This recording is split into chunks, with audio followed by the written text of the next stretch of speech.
Good morning, everyone, and good afternoon if you are in Europe. Good morning if you are in the Caribbean. The webinar is about to start.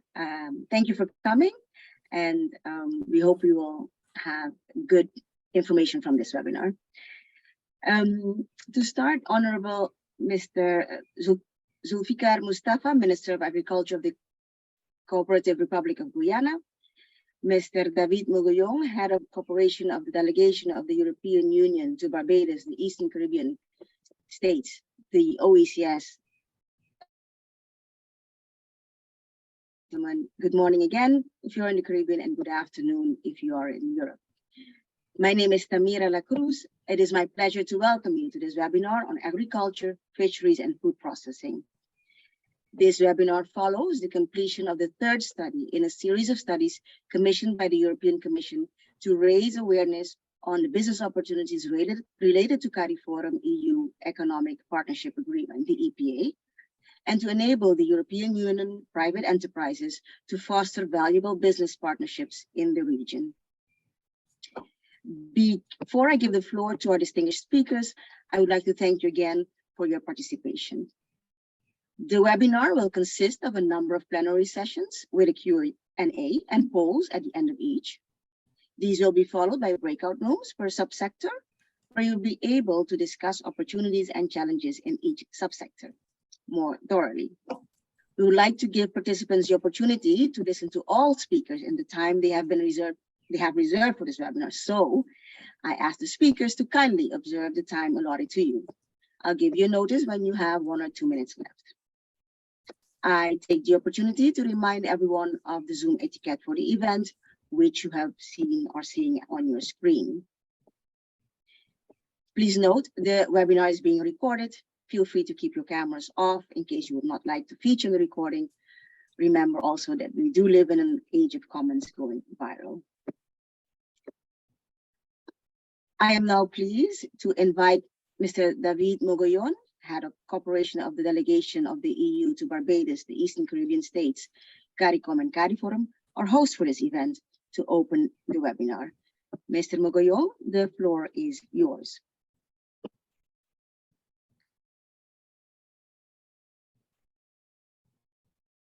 Mr. Mogollon, you can go ahead.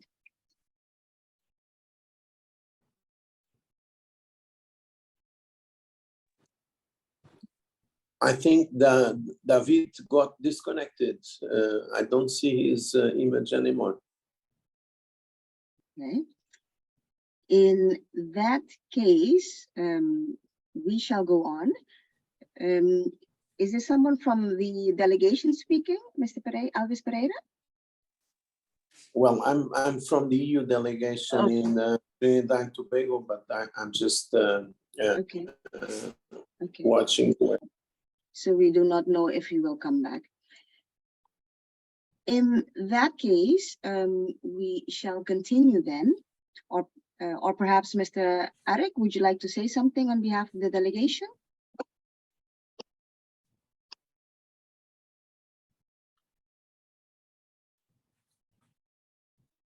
Arek? Okay. They're both located in Barbados, and so they're both there. Yeah, if there's an issue in Barbados, okay. Okay, so then we will go ahead with the Minister. It is my pleasure to invite the Honorable Zulfikar Mustafa, Minister of Agriculture of Guyana, for his opening remarks. Minister, the floor is yours. Thank you very much, Madam Chair. Good morning, everyone. Let me join with the Chair in extending a warm welcome to all joining this webinar. Today's event is indeed well-timed. I know for a fact that many CARICOM member states have been working to create an environment for private sector investments in cross-border production and trade in key commodities to achieve Vision 25 by 2025. And as such, this initiative is most welcome. I want to express my sincere gratitude to the European Union delegation for organizing this event as part of CARIFORUM-EU EPA Policy Support Facility, PSF project. With Guyana having lead responsibility for agriculture, agricultural diversification, and food security, and as the chair of the Ministerial Task Force on Food Production and Food Security CARICOM, I am delighted to have this opportunity to deliver introductory remarks on your subject, agriculture, fisheries, and food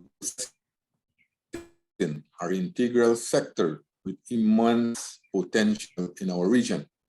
Based on your agenda today, I noted that there are many opportunities being presented, and it is my hope that you will all take these seriously for accelerating our implementation of Vision 25 by 2025.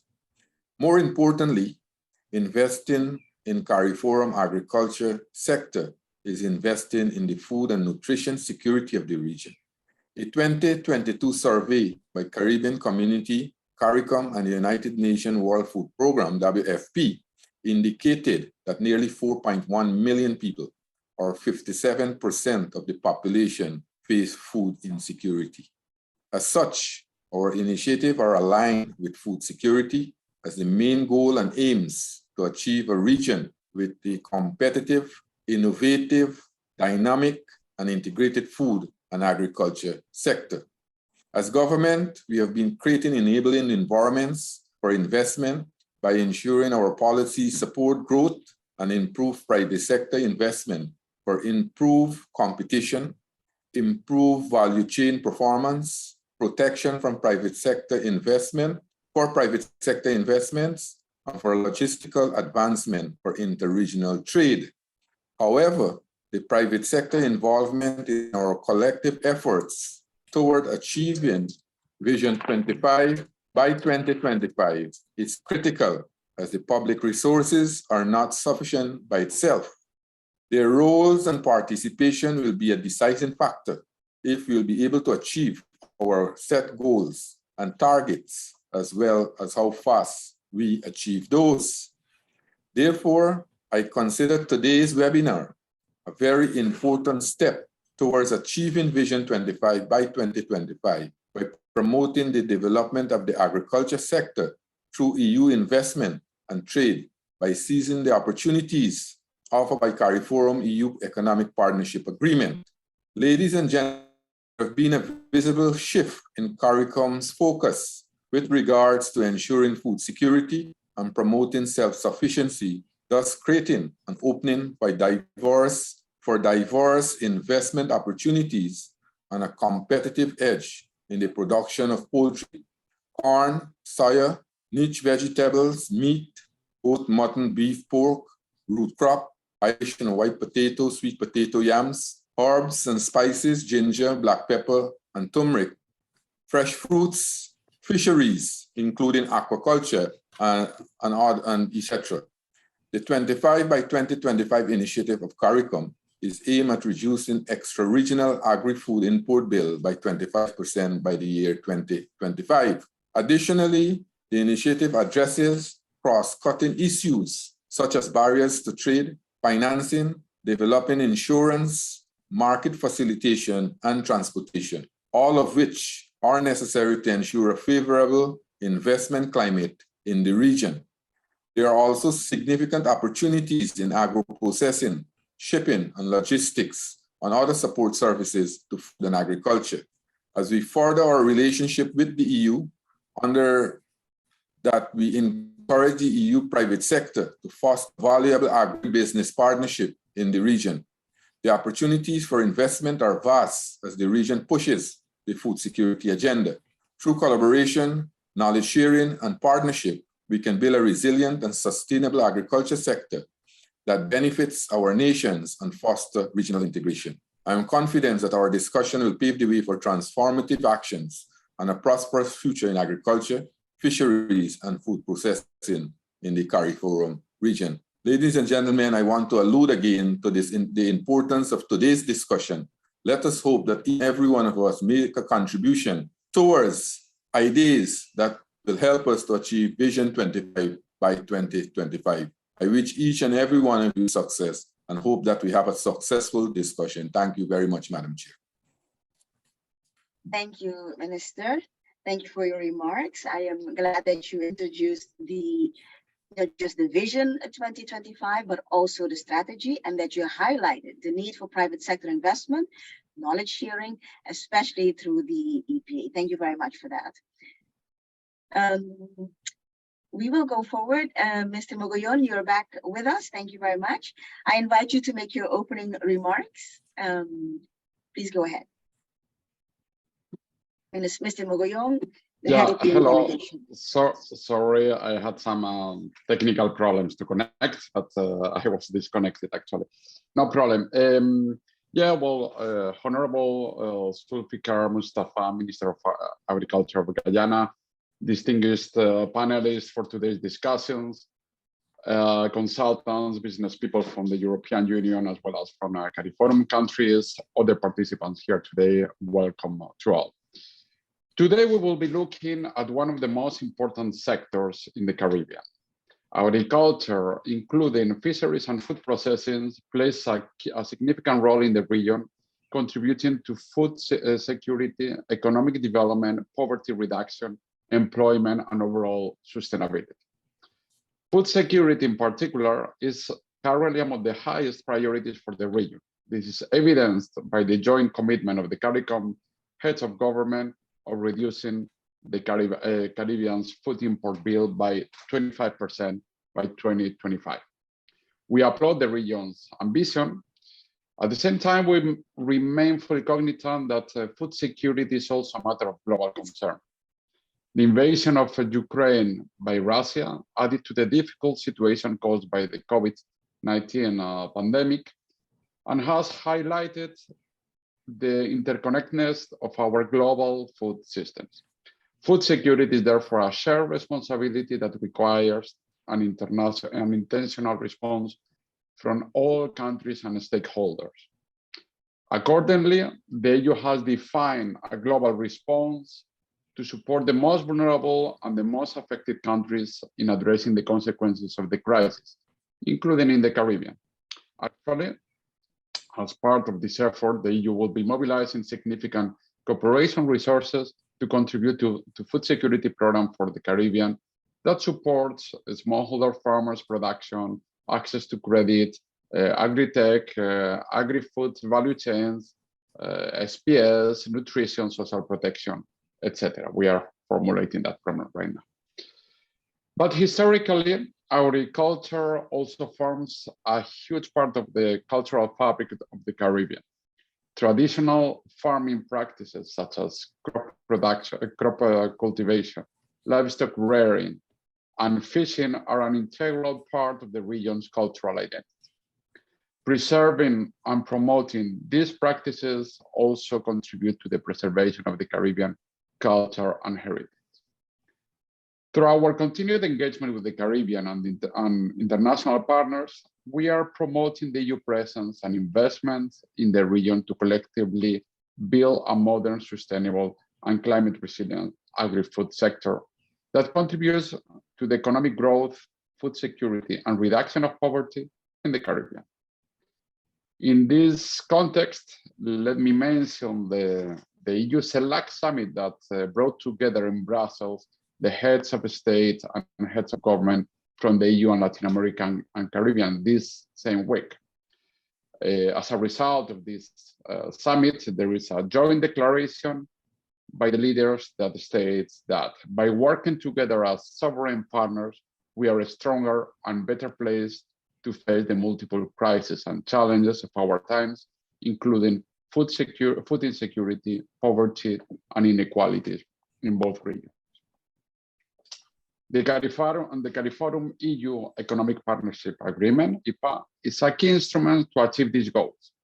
While many agricultural products have been either excluded from liberalization or subject to long transition periods by CARIFORUM countries under the EPA, the agreement remains instrumental in boosting the much-needed investments, two-way trade, and achieve sectoral development in the agri-food sector.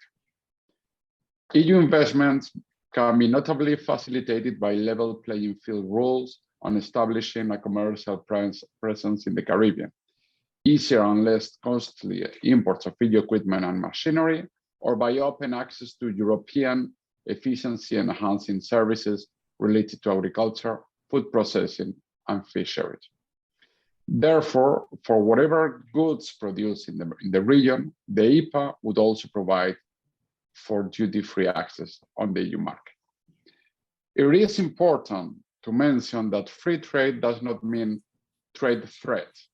For example, the EU has committed under the EPA to undertake prior consultations on trade policy developments that may impact on the competitive positions of traditional Caribbean agricultural products, including bananas, rum, rice, and sugar. The agreement also takes into consideration the issue of food security and allows CARIFORUM countries to take appropriate measures in case of need. In recognition of the vital role that agriculture plays in the CARIFORUM member states, the chapter on agriculture and fisheries in the EPA also covers cooperation and assistance to the CARIFORUM agri-food sector. Cooperation priorities identified include areas such as market development, innovation, linkage development, financing, international health standard for fish and fish products, and investment promotion support. In practical terms, the European Union's new partnership with the Caribbean includes significant support to modernize the sector, to promote intra-regional trade of food products, and to develop more resilient agri-food systems, including fishery, in line with the farm-to-fork strategy of the European Green Deal. This approach will also contribute to an increased trade potential with the EU of agricultural and fishery products from the Caribbean. EU programs available to the region also include the provision of expertise exchanges that bring together professionals from EU and the Caribbean to work together towards achieving our common objectives around key areas such as renewable energy, water management, sanitary and phytosanitary measures, or investment promotion. These are crucial drivers to boost business opportunities in the region. As we will see during this event, the agricultural and fishery sector in the Caribbean offers great opportunities for EU investment. Potential areas include agribusiness and value-added processes, organic farming and sustainable practices, new agri-technologies and innovation, export-oriented agriculture, fisheries and agriculture, and agricultural infrastructure and logistics.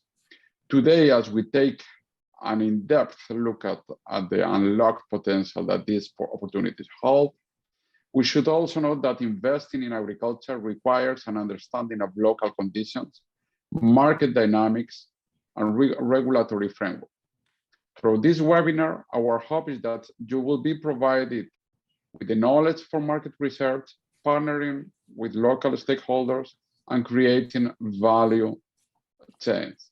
The desired result is to be able to mitigate the risk, to navigate successfully the investment opportunities in the Caribbean agricultural sector, and ultimately to contribute to realizing the regional goal of reducing its food import bill by 2025. I wish you a successful event today and encourage you to participate in the future webinars in the series. Thank you. Thank you, Mr. Mogollon. Thank you for those remarks. Thank you also for bringing up that food security is a matter of global concern. The Belgian response, the Brazilian response, you brought up value addition, access to credit, agri-tech, all the things, topics that we will mention later or deep dive, delve into later. Thank you very much. Thank you. And right now we're going to take a picture. So may I now please invite all participants who'd like to be on the picture to switch on your cameras for a photo. And remember to smile. There we are in the Caribbean. Smile. Allison, have you taken the picture?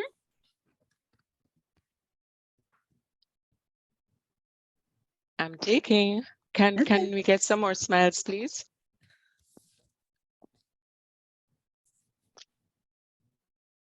Oh dear. Can we go again? Cameras off. Yes, I am. I'm taking your beautiful pictures. Okay. One more. One more set of smiles.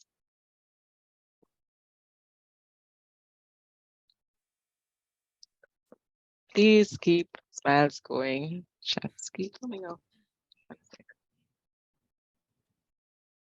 Okay, one last one.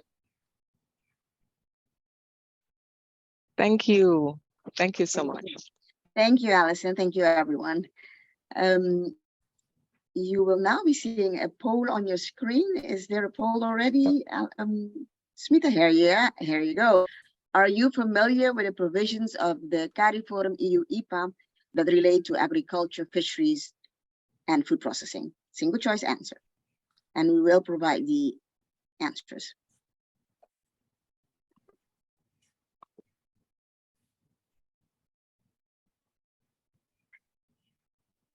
While we do that, I will continue in the interest of time to introduce the session number 1.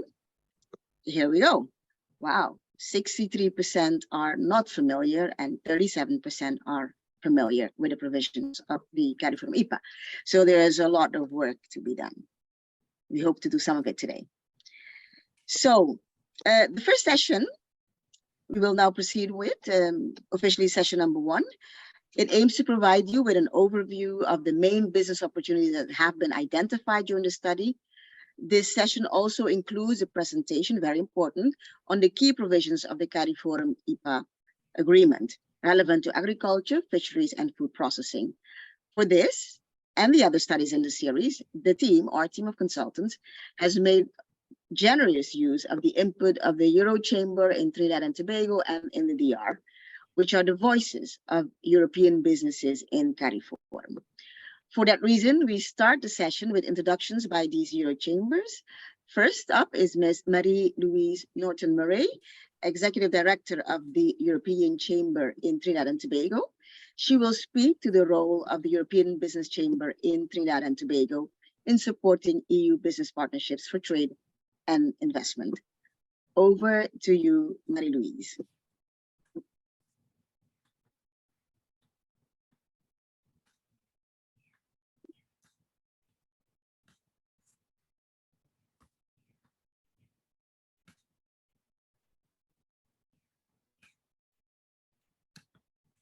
Hi, good morning, everyone. Can you see my screen and hear me okay? Okay, so firstly, Honorable Minister Zulfikar Mustafa, the representatives of the European Union, other invited guests. Good morning to everyone. The first thing I'd like to do is to thank the EU for this study and this series of webinars focused on promoting while identifying as well as promoting investment opportunities under the CARIFORUM-EU Economic Partnership Agreement. And thank you to the team for including us and inviting us to say a few words. Now, our role here today is principally as a to introduce the chambers as facilitators for European market access, but I only have 5 minutes and I would like to also talk a little bit about some of the opportunities that I see for increased partnership between EU and CARIFORUM operators. So firstly, the European Business Chamber, we are a registered non-profit company, an NGO, operating in Trinidad and Tobago since 2013. We are a member of the Brussels-based European Business Organization Worldwide Network, which represents the voice for European businesses in third markets. So we represent the voice for European business and partnerships across multiple sectors in Trinidad and Tobago, including agriculture, tourism, and the culinary sectors, where we have several members. We are a contact point for European interests wishing to explore opportunities for trade, investment, and partnerships in Trinidad and Tobago, as well as a support network for local companies looking for European partners and to access European markets. we partner and we work very closely with European institutions, including the EU delegation and the EU embassies, promoting business initiatives and information and opportunities. We also liaise in the interest of our members with several government agencies in Trinidad and Tobago. So, our experience in agriculture has been from the very start of our operations, in that we have a sector and we support those members with services such as advocacy for improved regulatory matters, with networking opportunities, with lectures and tours, etc. And more formally, we have an MOU with COLIAD, which is one of the EU-based associations of producers, importers, distributors that promotes sustainable agriculture and market access. And more formally, we have been involved with partners in major EU-funded projects promoting sustainable agriculture, such as the Tobago Good Foods Project, as well as the current project in which we're involved, which is the Government of Trinidad and Tobago project funded by the EU, the IDB, CARIFORUM, which is promoting innovation. And through these projects, we have worked quite a bit with the agricultural sector, and we have seen their needs and potential opportunities for investment. So it's based on that experience. We'd just like to mention a few of the areas where we feel businesses can benefit from partnership. So the first, which has already been mentioned, relates to agri-tech, but more specifically to control agriculture, control environment agriculture. We have seen a significant interest and an increase in the number of investors in this area. And it makes sense because firstly, Trinidad and Tobago is a very small country in terms of its land holdings, but secondly, also because of climate change, there is probably a growing demand for this type of agriculture. And of course, the investors are utilizing all the various systems. However, what we've seen is that much of the work that's been done is by trial and error, and the traditional support institutions are not up to date and able to fully support persons investing in controlled environment agriculture. And so we see that there's a need for very experienced CA systems expertise. And this is perhaps one of the areas where there could be partnership.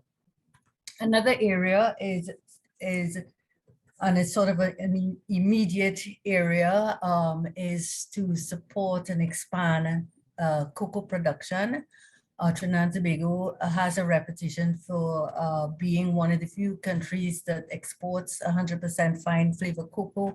The name of the fine flavor variety, which is Trinitario, actually originated from Trinidad and Tobago. So we have traditional research centers, gene bank, etc., the soil, etc., for growing cocoa. Most of the conditions, however, due to a number of issues, starting with the oil and gas sector and the loss of the labor force to the oil and gas sector and to other sectors. And now that that is less of an issue, we now have a new issue, which is the climate change and the impact of climate change on everything from moisture, humidity, etc., on the cocoa, loss of flowers, productivity, etc., of cocoa trees. So there is and at the same time, while this is happening, over the last few years, there's been an increase in the demand for cocoa from value-added producers. So why we now have an increased demand, we have a drastic fall in the supply of cocoa beans, and therefore there is an urgent need to look at investment and in cocoa production. Okay, and I think this can only be done with private sector, with international investors. I don't think this is something that we can do on our own. So the big opportunity exists. There are many farmers, and there's something like 50,000 hectares of cocoa lands to be rehabilitated and to make productive once again. Another area in Tobago, for example, Tobago is a very small island. It was named the UNESCO Biosphere Reserve. And traditionally, Tobago was based on several very large estates. And to date, the tourism sector is, many of the hotels are surrounded by very large landholdings. And Tobago also needs to increase the quality of its, they need to increase quality rooms, something like a shortfall of 2,500 rooms. And so, but we believe the type of tourism has to be combined with agriculture, more agro-tourism, more, or even the hotel sector can actually work in agriculture through herbal gardens, through fruit trees, etc.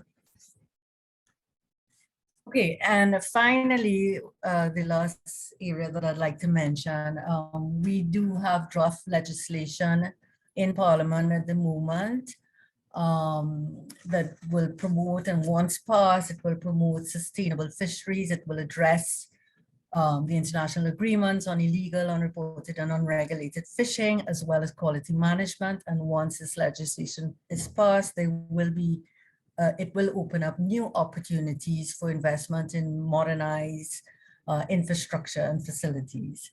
And so with that, I just would like to say that the European Business Chamber is here to facilitate investors with information, contacts, organizations, B2Bs, helping investors navigate through regulatory requirements, and in general, advocating for improved business enabling environment. And we could be contacted very easily through email, Facebook, etc. Thank you very much. Thank you, Marie-Louise. Thank you for your comments and for bringing up the issue of land scarcity of land in the region, climate change, and the combination of agriculture and tourism. Thank you very much. I would immediately, like we're running a little bit late, I will pass the floor now to Mr. Gianmarco Pau Fernandez. Just yesterday, he was sworn in as the president of the Euro Chamber of Commerce of the Dominican Republic. Congratulations, felicitaciones, Gianmarco. He will address the business context in the Dominican Republic. Gianmarco, the floor is yours. Well, thank you very much, Tamira. Can you all hear me well? Yes, we can. Well, thank you very much. As Tamira very well said, I am the president of the Euro Chamber of Commerce of the Dominican Republic.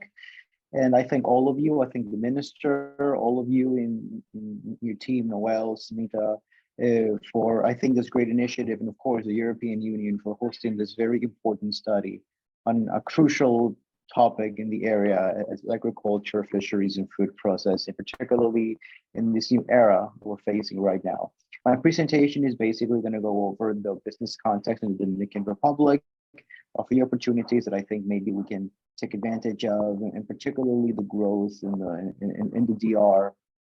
That could be a very strong magnet for companies that wish to export and import to the Dominican Republic and from the Dominican Republic. So let's move forward. What is the Euro Chamber DR? The Euro Chamber DR is basically a confederation of chambers of commerce created in 1992, which unifies or unites European binational chambers of commerce in the Dominican Republic. We unify 7 chambers of commerce: the Spanish, French, Portuguese, Italian, Belgium, Dutch, and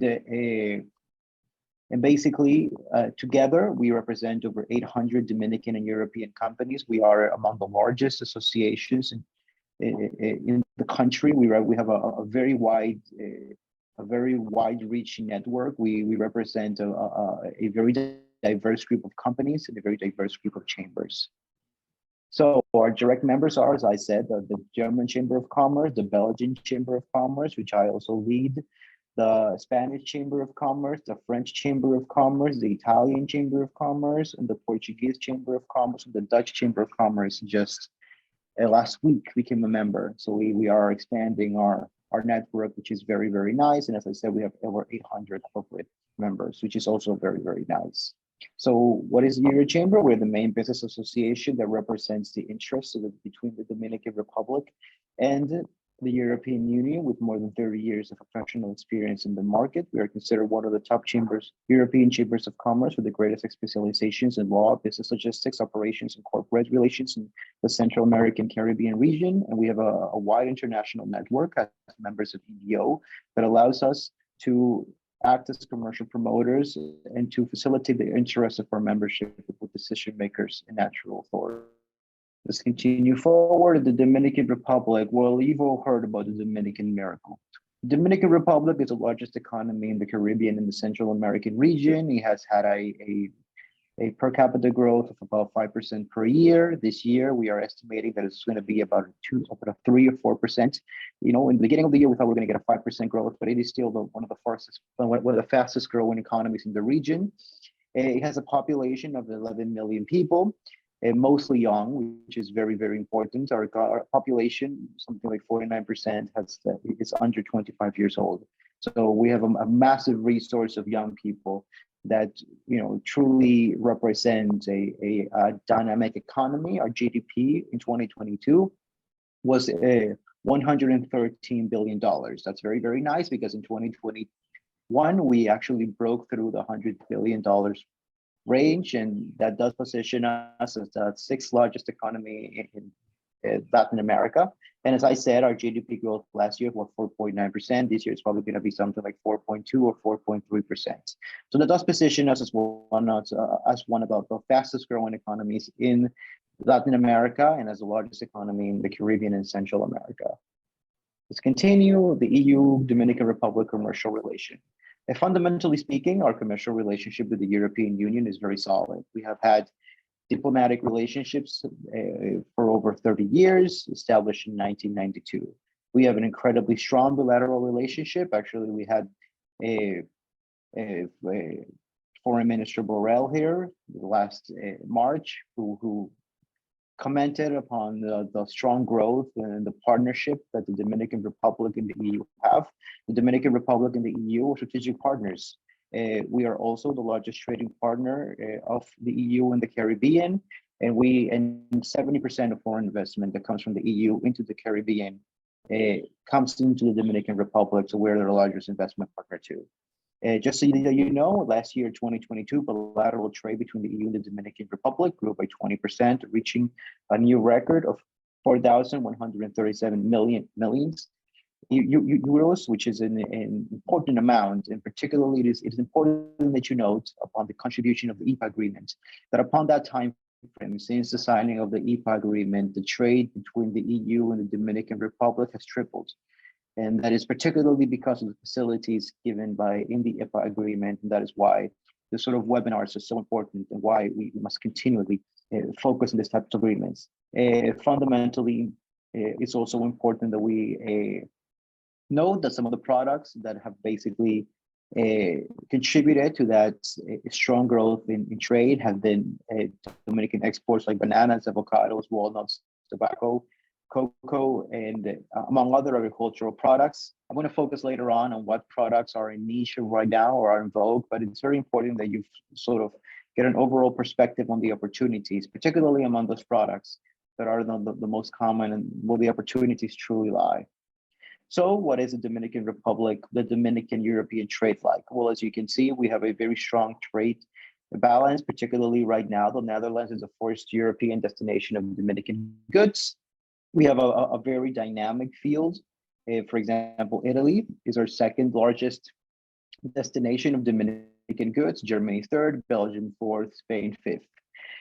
Fundamentally speaking, there has continued to be, as you can see, among all actors, a continued growth in trade between the Dominican Republic and Europe, which is incredibly important and very nice, particularly in this post-COVID era. And On the other side, Spain is the first goods provider to the Dominican Republic in the EPA zone. Second is Germany. The Germans are very strong in the renewable energy sector, so they are continuing to rise. France is third, and Italy is fourth. So that just shows you the particular strength. And as you can see, trade continues to just have a very consistent improving tendency. As you can see, for example, the absolute number from 2021 to 2022 more than doubled. So fundamentally speaking, there has been a very interesting and a very strong tendency towards the positive. So fundamentally speaking, when it comes to agriculture, in the most recent study undertaken with the Ministry of Agriculture for a 3-year period, the tendency is very clear that there has been an overall improvement when it comes to the agricultural sector in the Dominican Republic. When it comes to monetary terms, the agriculture sector represented 5.7% of the GDP in 2021. The ministry does this very interesting 3-year studies. We are supposed to get the next one in 2024. And there we will see how the sector is performing. But right now, I can tell you from my experience, the sector is very, very strong, particularly because of all the facilitations given to the current administration. Let's move on. When it comes to the key factor, the EPA agreement. The EPA agreement has been a game changer. I don't think we can minimize, or we can at all talk about why we've had this basic transformation in EU trade relationship without talking about the EPA agreement. Fundamentally speaking, the EPA agreement has had 3 particular aspects that have transformed our relationship. Tariff reductions. I mean, the tariff reductions provisions are probably the most important ones. They have basically meant the elimination or the reduction of all the tariffs when it comes to agricultural products. There are a few left, which are come to, I think, 2025 or 2026. After that, you will only have tariff limitations on products such as weapons, for example. But overall, we will have a very open market, a very strong market, where basically companies will be able to export and import. Regulatory cooperation. The EPA includes provisions for regulatory cooperation between the EU and the Dominican Republic, which can help reduce blocks and improve our market access. I know many of you are very, very interested about that part because of the new regulations, the new tobacco regulations, new due diligence regulations, and the new deforestation regulations. But fundamentally speaking, there is a strong regulatory cooperation, and in my experience, there is a frank regulatory cooperation, which means the Dominican authorities do tend to hold up the banner of, this is what our market needs, this regulations we can accept, this we cannot. Intellectual property protection. The EPA includes provisions for intellectual property rights, including trademark, patents, copyrights, etc., which are incredibly important.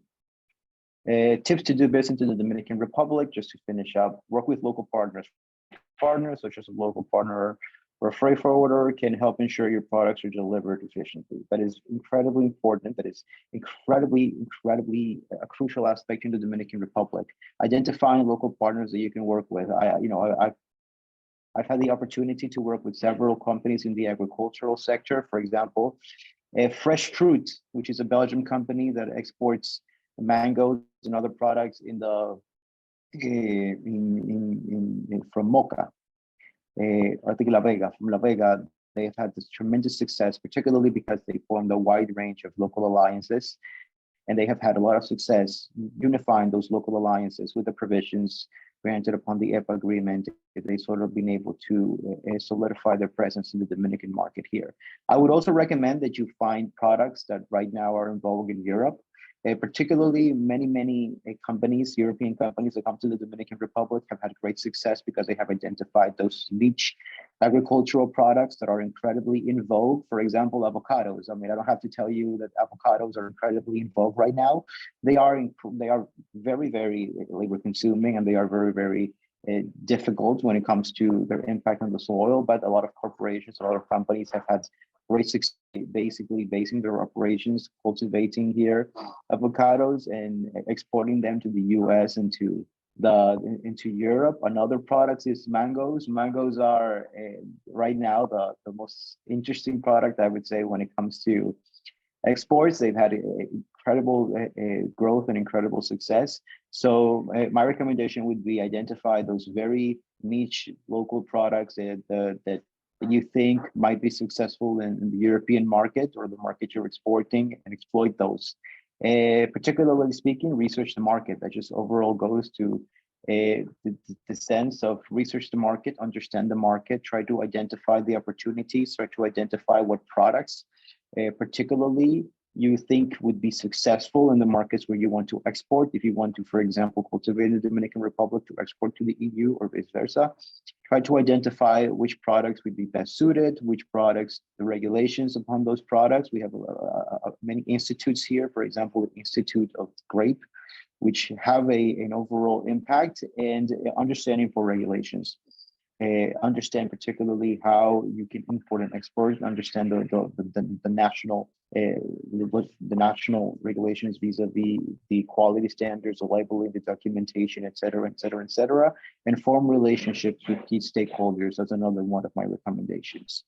So overall, this is a brief tips on what I think you can do to basically maximize your opportunity in the Dominican market. And thank you very much. I'm sorry, I'm not going to be able to stay for the questions round because I have 2 back-to-back events, which I probably should be leaving upon now.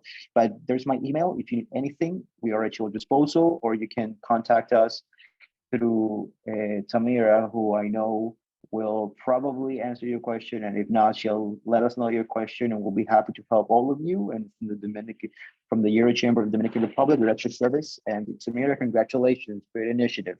Thank you. Thank you, Gianmarco. Thank you very much. The tripling of trade between the DR and the EU because of the EPA is truly remarkable and commendable. There's lots of avenues to exchange strategies with the rest of the region. Thank you very much. Thank you.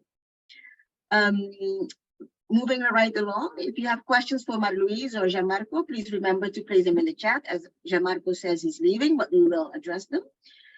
Now, to lead into the rest of our impressive roster of speakers who will share their on-the-ground stories, who will continue to share their on-the-ground stories, I will continue now to outline the key business opportunities in agriculture, fisheries, and agro-processing that our team has found during our interviews with stakeholders and through desk research. I must say previous speakers have alluded to them all, but I will still go ahead. Let me find my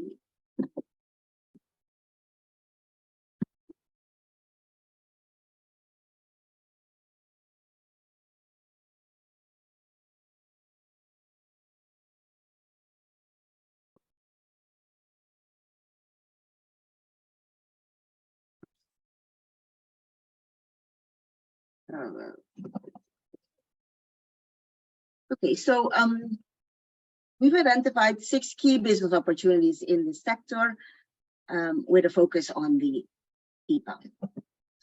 The first one is to sell consumer end products to the CARIFORUM countries, consumer end products.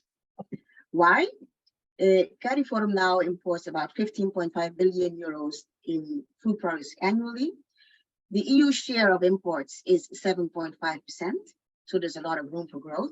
It is true also that over the past 5 years, the EU sales to CARIFORUM has increased by 70%, and that is greatly due to what Gianmarco just alluded to. There is opportunities in high value added products from the EU, typical European products, and also because of the high tourism dependence of the region. Second group of opportunities is to invest for local consumption. There are 30 million people living in the CARIFORUM. That includes Haiti. Haiti has not signed the EPA agreement, but there are 30 million people, including Haiti. Tourists spend 120 million nights in CARIFORUM. As I already said, the import is 15.5 billion annually.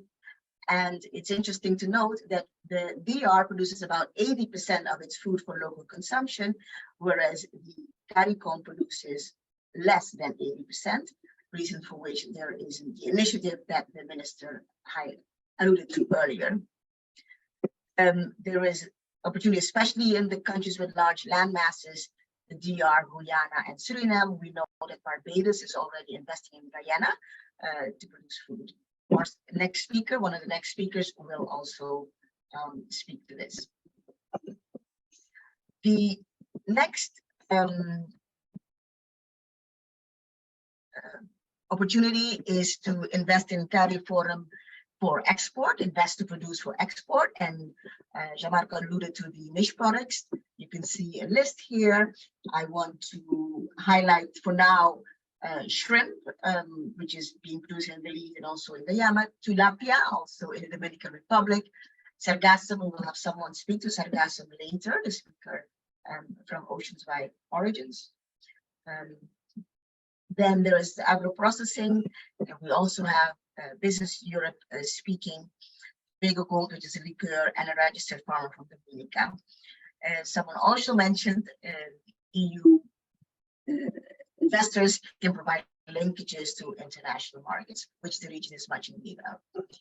The fourth opportunity is to sell and invest in traditional inputs, equipment, and know-how. The minister mentioned knowledge sharing. So this is B2B. This is B2B. Irrigation has been mentioned, transportation between the countries and to Europe. You can read the list of know-how, knowledge sharing that is needed. From interviews, we know that the EU quality is superior to many others. The EU standards are similar to those in CARIFORUM, which makes it easy to sell to CARIFORUM people in the sector. And B2B business is less sensitive to price, perishability, and connectivity. So that presents an important opportunity. So sell and invest traditional inputs. The fifth opportunity is to sell and invest agri-tech to increase efficiency and quality. I think someone also mentioned that just now. You can see the list here of things that have been mentioned by interviewers in the region that are needed. There's a lot of room for efficiency improvements, a lot. CAIPA, the Caribbean Association of Investment Promotion Agencies, made a list last year about 73 concrete opportunities. You can find them on this link, investincaribbean.org. We have speakers coming up, an agri-tech expert, someone from Hubu Aqua Farm that does shrimp in an agri-tech way, and Origin by Ocean sargassum, which I just mentioned. The sixth opportunities is based on the EPA, again, lower tariffs than are afforded to EU companies than are afforded to most favored nations, no local partners needed, and national treatment for EU nationals. My colleague, Dr. Lucia Angelo, will elaborate on that. And I want to close by showing you this slide that shows how large is the room for growth through investment, through sales, etc. The graph shows the agricultural land in square kilometers. You see the Dominican Republic ranks high. I put Netherlands there because Netherlands is a big EU exporter, and then Guyana, Suriname, Jamaica, and the rest. What is interesting is this. The population of CARIFORUM is 20 million.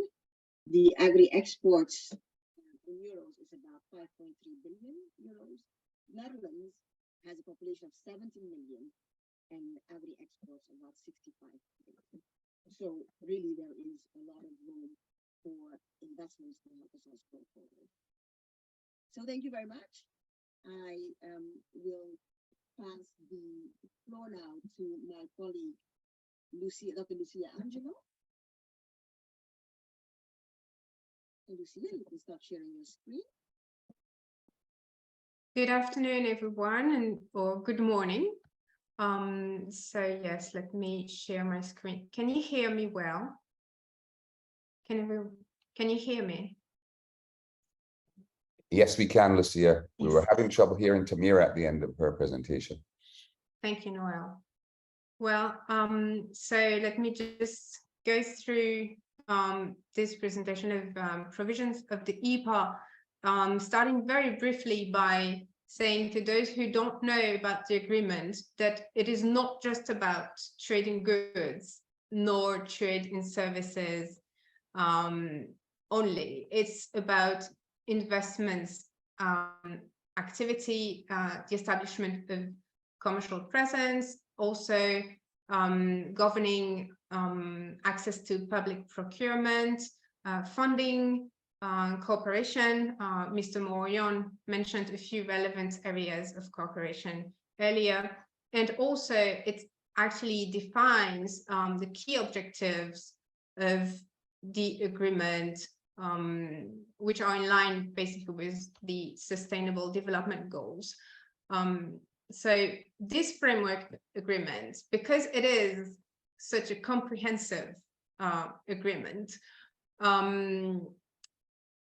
which has been negotiated by each of the 15 CARIFORUM countries and the EU member states, it has many moving parts and moving pieces, if you will. It has to be, because it is a framework agreement, it has to be enforced through national legal structures, legal framework in each signing or in each country, really. So my purpose here is really to give you a few pointers so that you can go through our report, go through the agreements, if you will, or have, say, the right questions for your business support organization. I really do recommend that you get in touch with the Euro chambers in the region.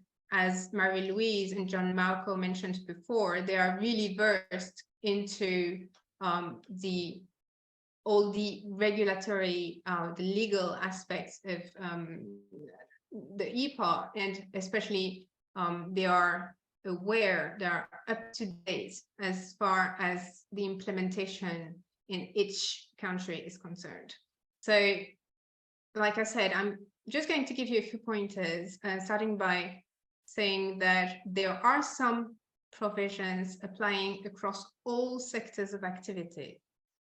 For instance, things that you will find all across, say, the agreement in order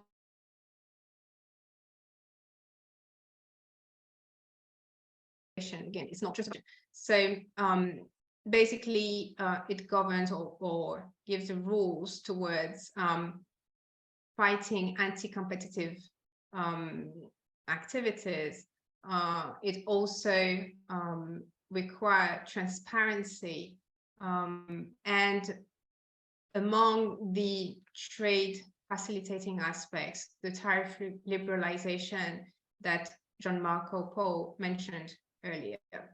So aside those, say, general provisions, you will find some sector-specific provisions, and usually those you can find in the annexes, especially as it relates to market access in the subsectors of interest to you. So generally speaking, commitments made by each signing party, each country, are laid out in those annexes. So I'll come back to this a bit later. Regarding the key provisions, again, as I mentioned before, you have provisions applying across all sectors, such as, for instance,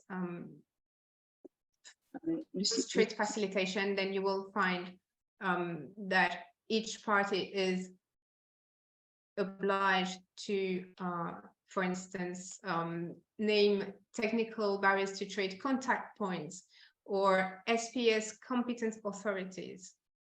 Even though each of those countries, each EU member state, each CARIFORUM country is also party to the World Trade Organization agreement on SPS or TBT, SPS for sanitary and phytosanitary measures. Actually, a specific chapters towards those to make sure that it is actually being implemented in each signing country. Then another important provision as well regards rules of origin. Basically, in order to benefit from the agreement, you need to prove that your commodity is originated from, say, the right country. You cannot just re-export and pretend, you know, to benefit from the agreement. I mean, I'm really being simplistic here, but you will find a whole protocol on rules of origin in the EPA. Then regarding investment activities, regarding the establishment of commercial presence, aside from services, that is, aside from activities that pertain solely to services, you can find commitments made under Annex 4E of the agreement, aside from the horizontal provisions or general provisions regarding market access and national treatment that you will find in the main body of the agreement. Then you have a specific set of commitments regarding services you can find under Annex 4F of the agreement. And then, well, I mentioned competition earlier, public procurement very quickly. Just also mention that there is a specific chapter, or there's a chapter dedicated to agriculture and fisheries, but mainly to really state that agriculture, food, fisheries are sensitive sectors, and that because of this sensitive nature, the CARIFORUM member states are allowed to implement some measures in order to make sure that any activity in these sectors does not affect the sustainability goals, basically. Also, I'm sorry, I'm going very quickly through this presentation because, you know, we're running out of time, but I'm not dwelling into tariff liberalization because Gianmarco mentioned it. Do you hear me?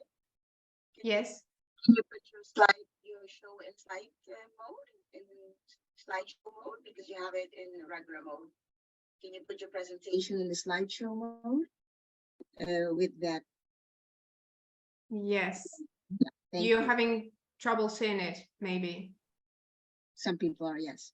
Yes, sorry about that. So very briefly, through tariff liberalization in CARIFORUM, there are some agricultural commodities that can, you know, from significant reduction, tariff reduction under the EPA. MFN, as you know, is most favored nation. So these are the tariffs applied under the most favored nation regime. So these are a few examples of the difference you can find between the general tariff and the tariff under the EPA for some food products, some machinery or equipment. Again, you can find lists or further. As far as market access and national treatment is concerned, the general idea is that EU firms and investors are allowed access to CARIFORUM states. Right. So the general idea is that they can just go and set up a commerce there or invest there. Now, each country has also defined some limitations, some reservations, sorry, that you can find under Annex 4E and 4F of the agreement.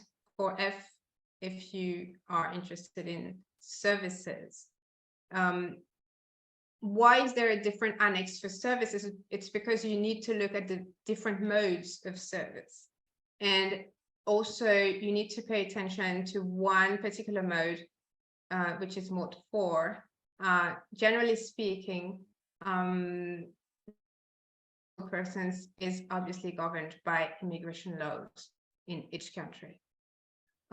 This is just to give you an example of how you can find or how you can read the commitments made under Annex 4F dedicated to services. say, for instance, services incidental to agriculture or fishing or food manufacturing. Basically, usually, as far as cross-border supply of service is concerned and consumption of service abroad is concerned, most CARIFORUM countries pose no limitation, no reservation, aside from, as I mentioned before, mode 4, the presence of natural person. Fishing is a bit more prone to reservations and limitations. As far as investments and commercial presence is concerned, again, under the dedicated annex, you will find reservations and limitations that have been identified, that have been, agreed upon by the different countries. Generally speaking, if you do not find your subsector of activity, it means that you have market access and national treatment. So I'm going also very okay, I'm sorry. I'm going to end on this last slide just to show you a few examples of activities or subsectors of activity and services that some CARIFORUM countries basically have posed no limitation or committed to pose no reservation or limitation for access from the EU. So aside from the traditional activities in agriculture, fisheries, or food processing, we also listed some services that are related to those sectors of activity. Again, you can find further details in the report. Also, I would strongly suggest that you use some online tools that are very, very helpful. If you want to know about the tariffs that is being applied currently, you do not have to go through the whole tariff liberalization schedule.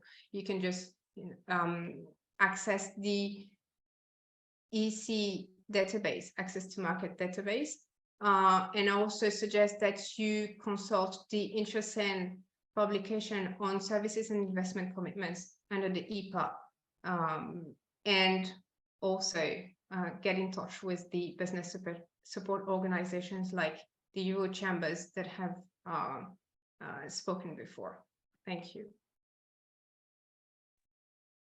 Thank you. Thank you, Lucia. Thank you very much for that. We will be moving right along, but I also understood that my last slide was not, or my last comments were not understandable. I don't know why that always happens. So let me just show that. Are you hearing me now? Yes, we can. Just one moment.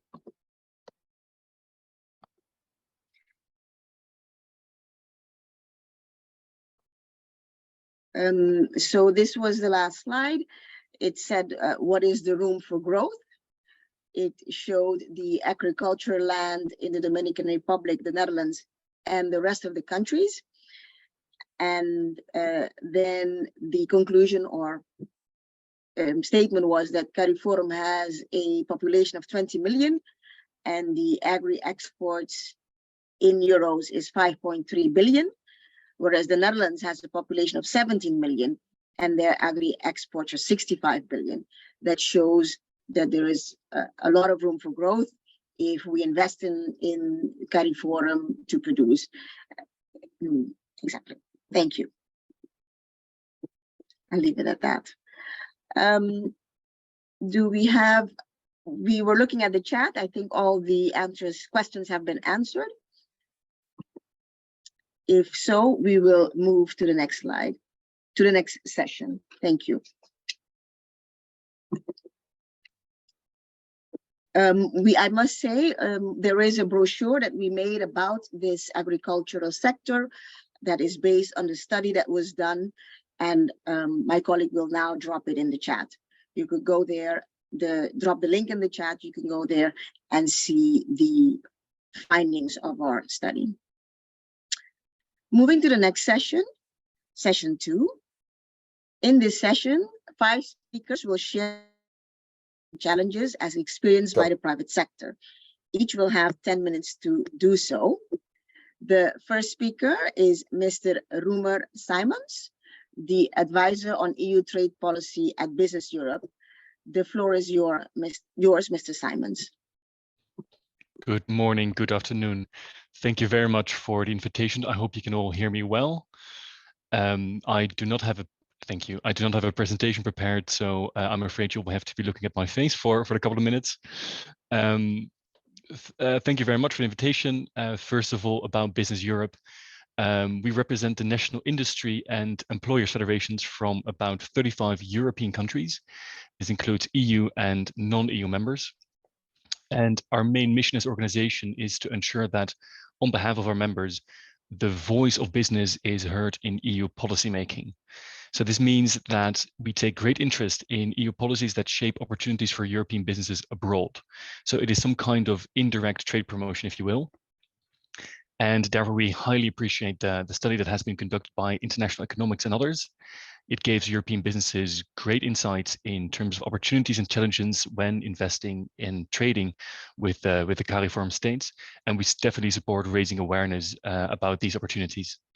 So in this short address, I will briefly talk about how the current European policies have impacted the investment and trading relationship between the EU and the CARIFORUM states, before arguing that beyond these lessons from the study, the CARIFORUM states have the opportunity to attract investments by observing what's happening in Europe.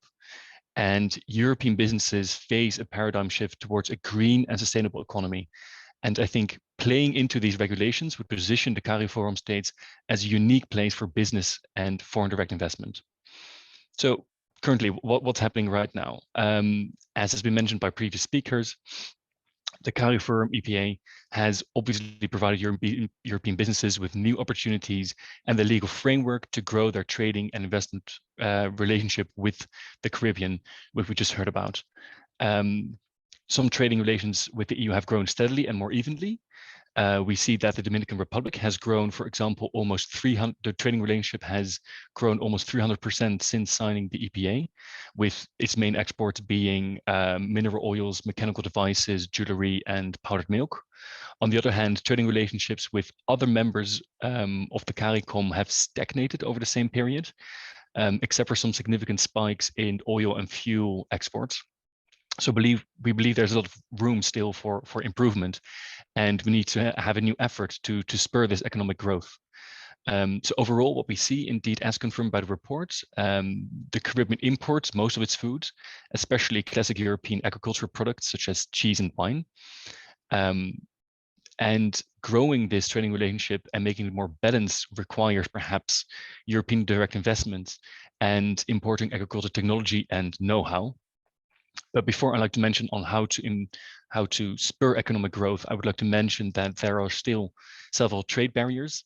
On the CARIFORUM side, the Dominican Republic still applies discriminatory VAT duties for imported ham and cheese products and upholds very stringent conditions for foreign companies to terminate importation and distribution contacts with Dominican Republic companies.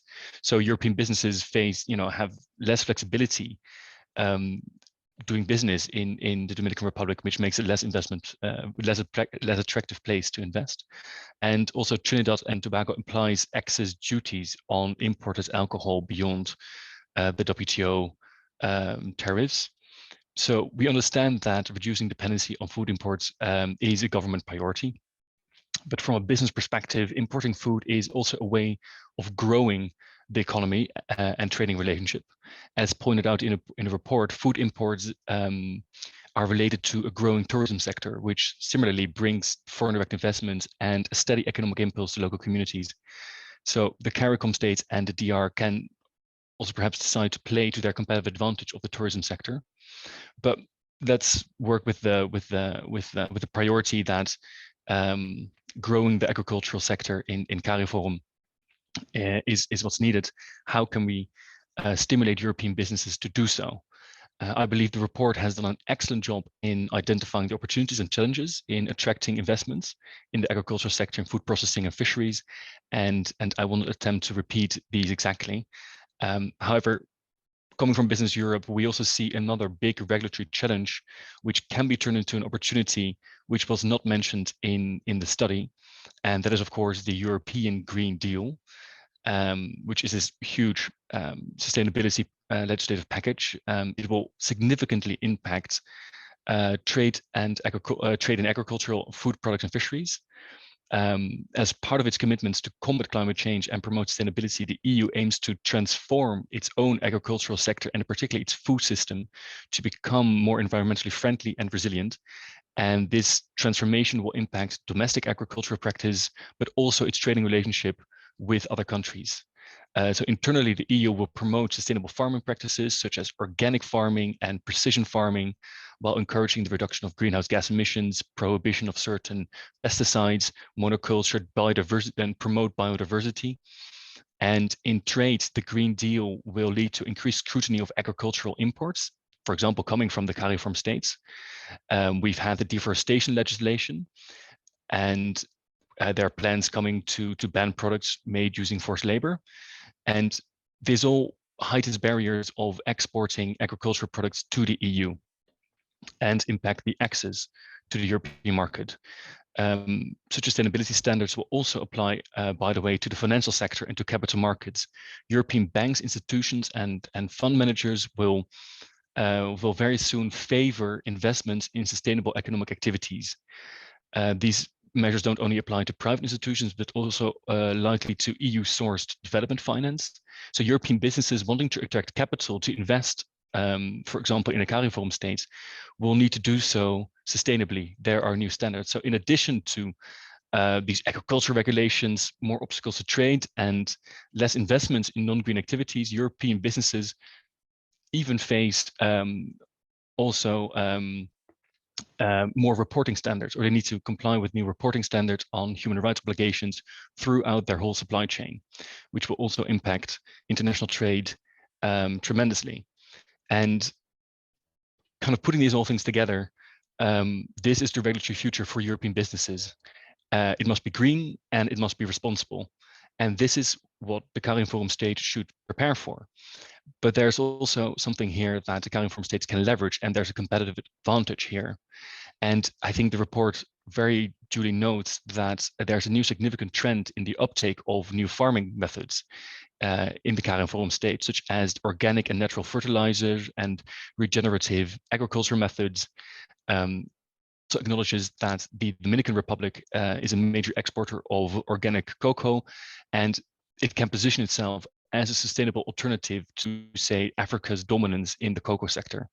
And this is not per se limited to the DR, but the study suggests that the Belgian government is looking to engage the CARIFORUM as a whole to invest in the cocoa sector. I think we'll hear more from the next speaker about this. So to make the CARIFORUM states really attractive for European businesses and European investments, it must anticipate this upcoming regulatory framework for European businesses and put the right measures in place. A good starting point would be to fully implement the Cotonou Agreement as required by the EPA, if it hasn't been done so already. I'm not aware of the latest state of implementation of this. So wrapping our heads around this, coming from Business Europe, what European businesses need, it's one thought. European businesses are facing a new reality of transitioning to the green economy, and the CARIFORUM states can leverage this and unlock the investments they need, because they have a lot of potential with their organic agriculture and already their good practices. They can unlock these investments if they help European businesses comply with these new rules and regulations that are coming from the EU side. So we are optimistic. We believe there is a lot of potential for investment for European businesses. And yeah, we are very thankful for the study that has been conducted. Thank you very much. Thank you very much, Mr. Simons. Thank you for bringing up the European Green Deal. Thank you. And there was a question in the chat about monocultures, pesticides, and herbicides being promoted. Thank you also for bringing up the idea of sustainable practices by the EU law, etc., for green and responsible agriculture, that it is necessary to be able to export it to the EU or even to invest in any country because of your upcoming requirements that are going to be law. Thank you very much. And I hope that answers the question, a very valid question for the person who put it in the chat. Thank you. Next up is Mr. Sandyford Edwards. I believe Mr. Edwards is not able to join us. Is that correct? I am here. I am here. Oh, you are here. Okay, thank you. He is the senior technical expert of the CARICOM private sector organization. He will give an overview of the business of agriculture, fisheries, and food. We used a lot of your data in your study for our own study. So we are pleased that you are able to join us. Thank you. Go ahead. Thank you very much. It's a pleasure to join. I bring greetings on behalf of the chairman, Mr. Gervais Warner, and the CEO and technical director of the CARICOM private sector organization, Dr. Patrick Antwine. And it's certainly a pleasure to be here with you. Recognizing the time constraints and noting that some of the information would have certainly been used before, the presentation would simply have three parts. First of all, just a quick background on the CARICOM private sector organization. And then I want to talk a little bit about the trade and investment opportunities that we see, skipping some of those that you would have mentioned prior. And then thirdly, to look at what we consider to be some of the doing business challenges, both within the region and transacting with Europe. So the CPSO, we are the CARICOM private sector organization, designated an associate institution of CARICOM. So it means that we have a seat at the heads of government to represent private sector's interest in the region and not just any specific sector.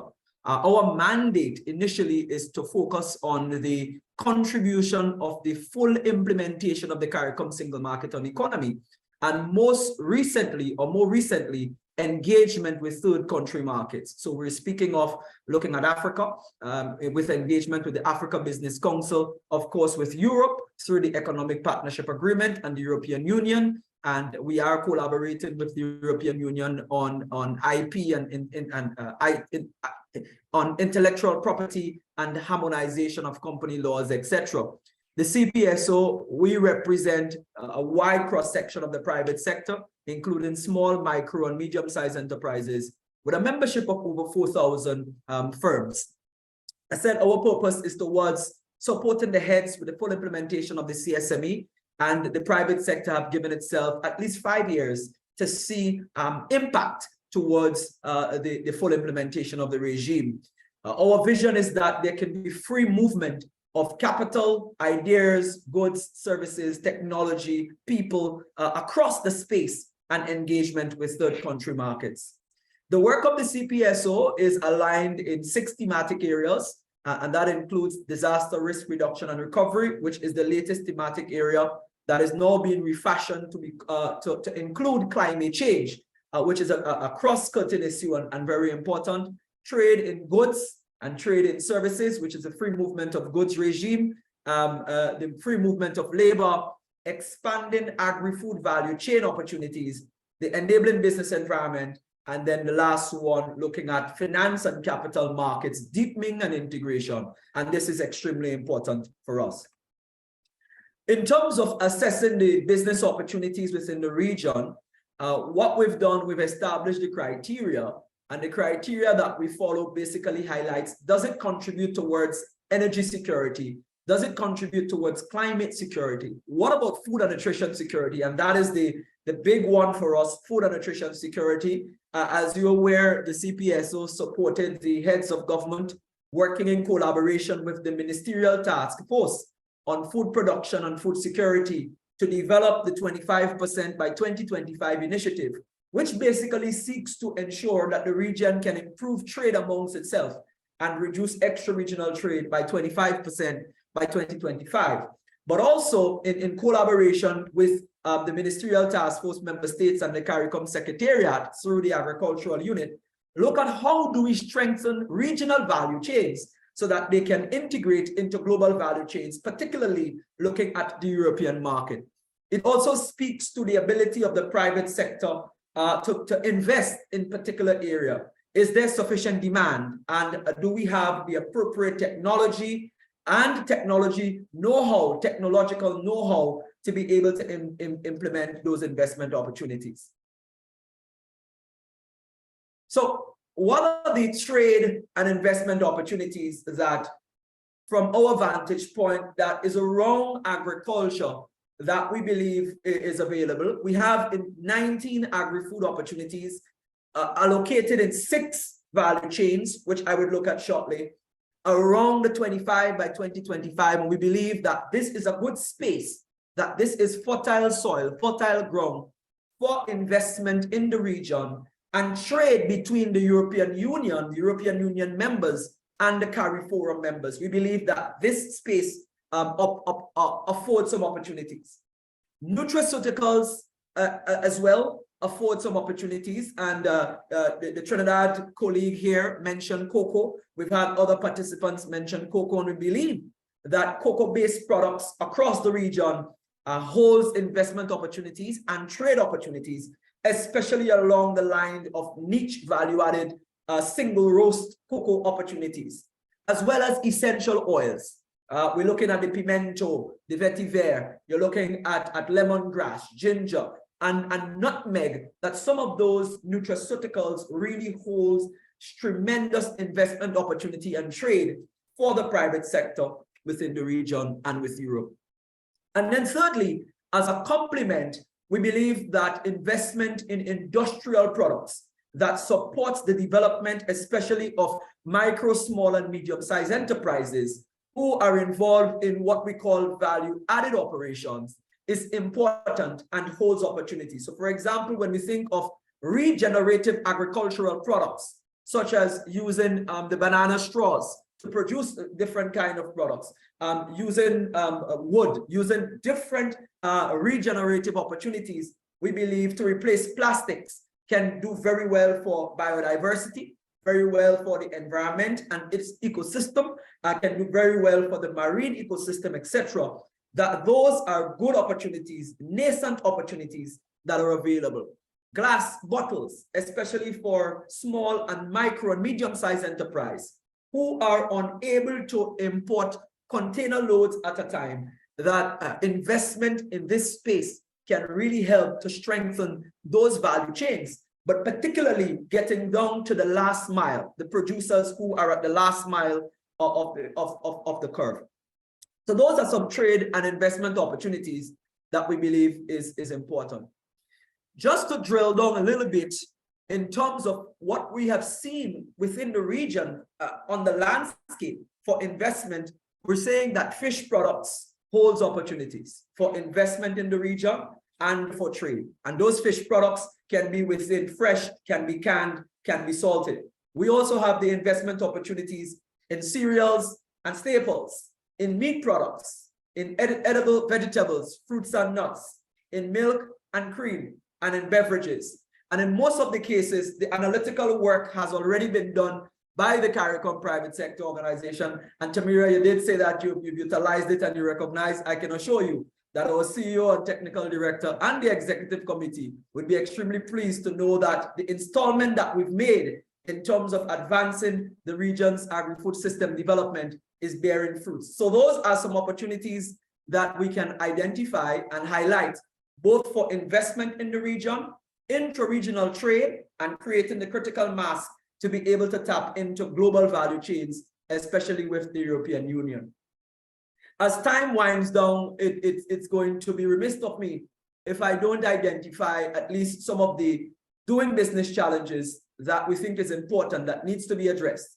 Those are on the front burner of the CARICOM private sector organization, forming part of our work program that we are putting focused energy behind, but it also requires a joined up effort with other development partners, such as the European Union, joined up effort with the CARICOM Secretariat, with member states, with the full backing of the private sector to be able to advance them. The cost of doing business is important. Yeah, if we look at the region and we compare the cost of doing business in small island developing states as compared to some of the other jurisdictions. Private sector, it's all about time, it's all about speed, it's all about cost. They would find appropriate places to deploy capital. And if the region cost of doing business is creating an additional bottleneck, an additional binding constraint, then this may hinder the ability to fully exploit the opportunities within the region. There is a need for harmonization to be implemented quickly within the region around company laws, IP, the SPS regime, looking at our competition policy and our competition regime, and the architecture around how we administer competition, around mergers and acquisition. There is a need for non-tariff barriers and measures to be fully eliminated within the region. And again, a substantial amount of work went into this area in 2017. The BFM study, which is well known and is often used, the work has already been done. The non-tariff barriers and measures, they have already been identified. Recommendations have already been put forward as to what needs to be done to address this binding issue to enable trade within the region. And again, the CPSO stands ready to make that study available, and our technical resources or technical experts led by the CEO and technical director, Dr. Antoine, to advance improvement in this area. Trade will be affected if transport and logistics is not addressed, and specifically around less than container load cargo that affects our micro, small, and medium-sized enterprises in a disproportionate way as compared to the large organizations that can move container loads. There needs to be investment, there needs to be work in how we can improve port efficiency, how we can address the operational capacity at ports, how we can deal with the port tariff arrangements around LCL. Those things influence trade within the region, but as well trade with the European Union. A payment settlement system, especially within the region, having regard to the fact of the multiple currencies that we trade with. It's important that we have a single currency or an architecture that allows for the ease of settlement of payments within the region. Lack of harmonization around duties and charges, and this is particularly important around the agricultural products and the need for a regional approach to the agricultural development space, and having an agricultural development policy that coincides with our duties and tax regime that really preserves food and nutrition security issues, but also creates the space and the room for regional enterprises to grow and develop and to be able to take advantage of the duty-free or the quota-free access we have with the European Union through the EPA. And then finally, the availability of market intelligence and data. Some decisions in boardroom requires data. The private sector is driven by data that is accurate, that is timely, that is relevant, and that they can use to drive critical investment decisions. Those are some of the binding constraints that needs to be addressed if we are going to move the needle faster and have what is called quantum leap in our regional trading infrastructure and trading amongst ourselves and integration into the European Union. On the transportation side of it, a quick example here, when we speak of the cost of doing business, you look at trading within the region and it's about 13% for CARICOM traders. The overall cost of doing business, the overall cost of the product, 13% is related to transportation. As compared to the developed markets, such as those in the European Union, it's only 5.7%. So it's twice time more expensive in the region as it relates to the final cost of a product as compared to the European Union for the movement of goods. And we think that this is a very important slide to getting there. And finally, before I get the signal that I only have 30 seconds left, there are two issues that are extremely important that requires focused attention to be able to advance. The first one has to do with the revised Treaty of Chaguaramas, particularly Article 164, that benefits the OECS region or the least developed countries within the CARICOM space.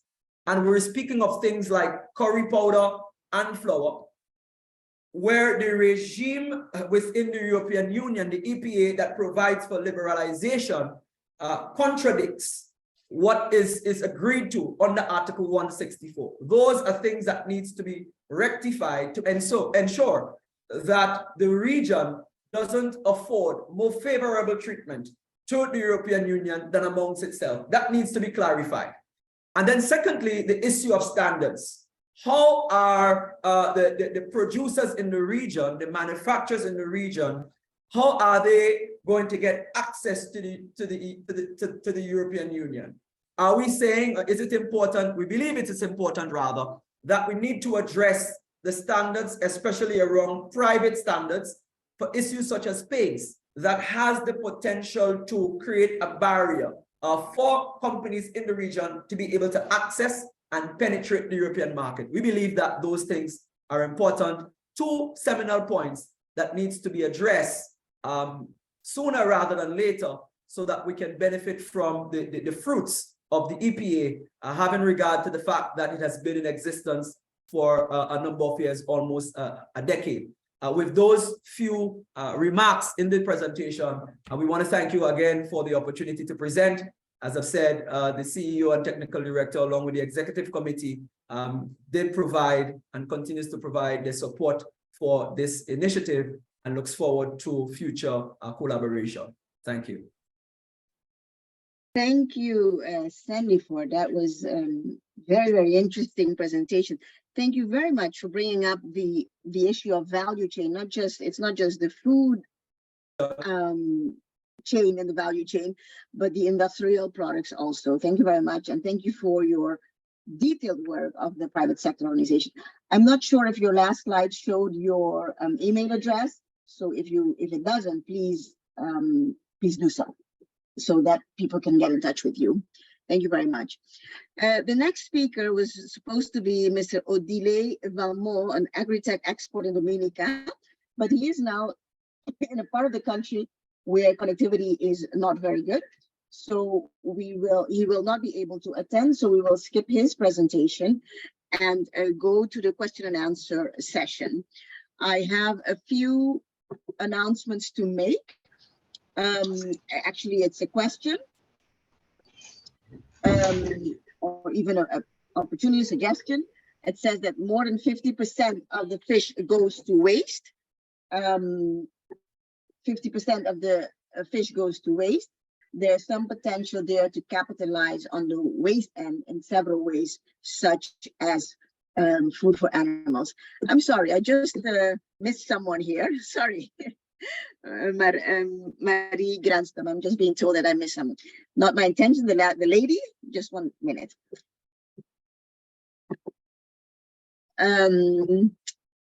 So let's go then to the last speaker for this session. That is Ms. Marie Granstam, the Chief Executive Officer and Chief Executive Activist of Origin by Ocean. It is one of the top 10 EU startups unlocking the power of the oceans regeneratively.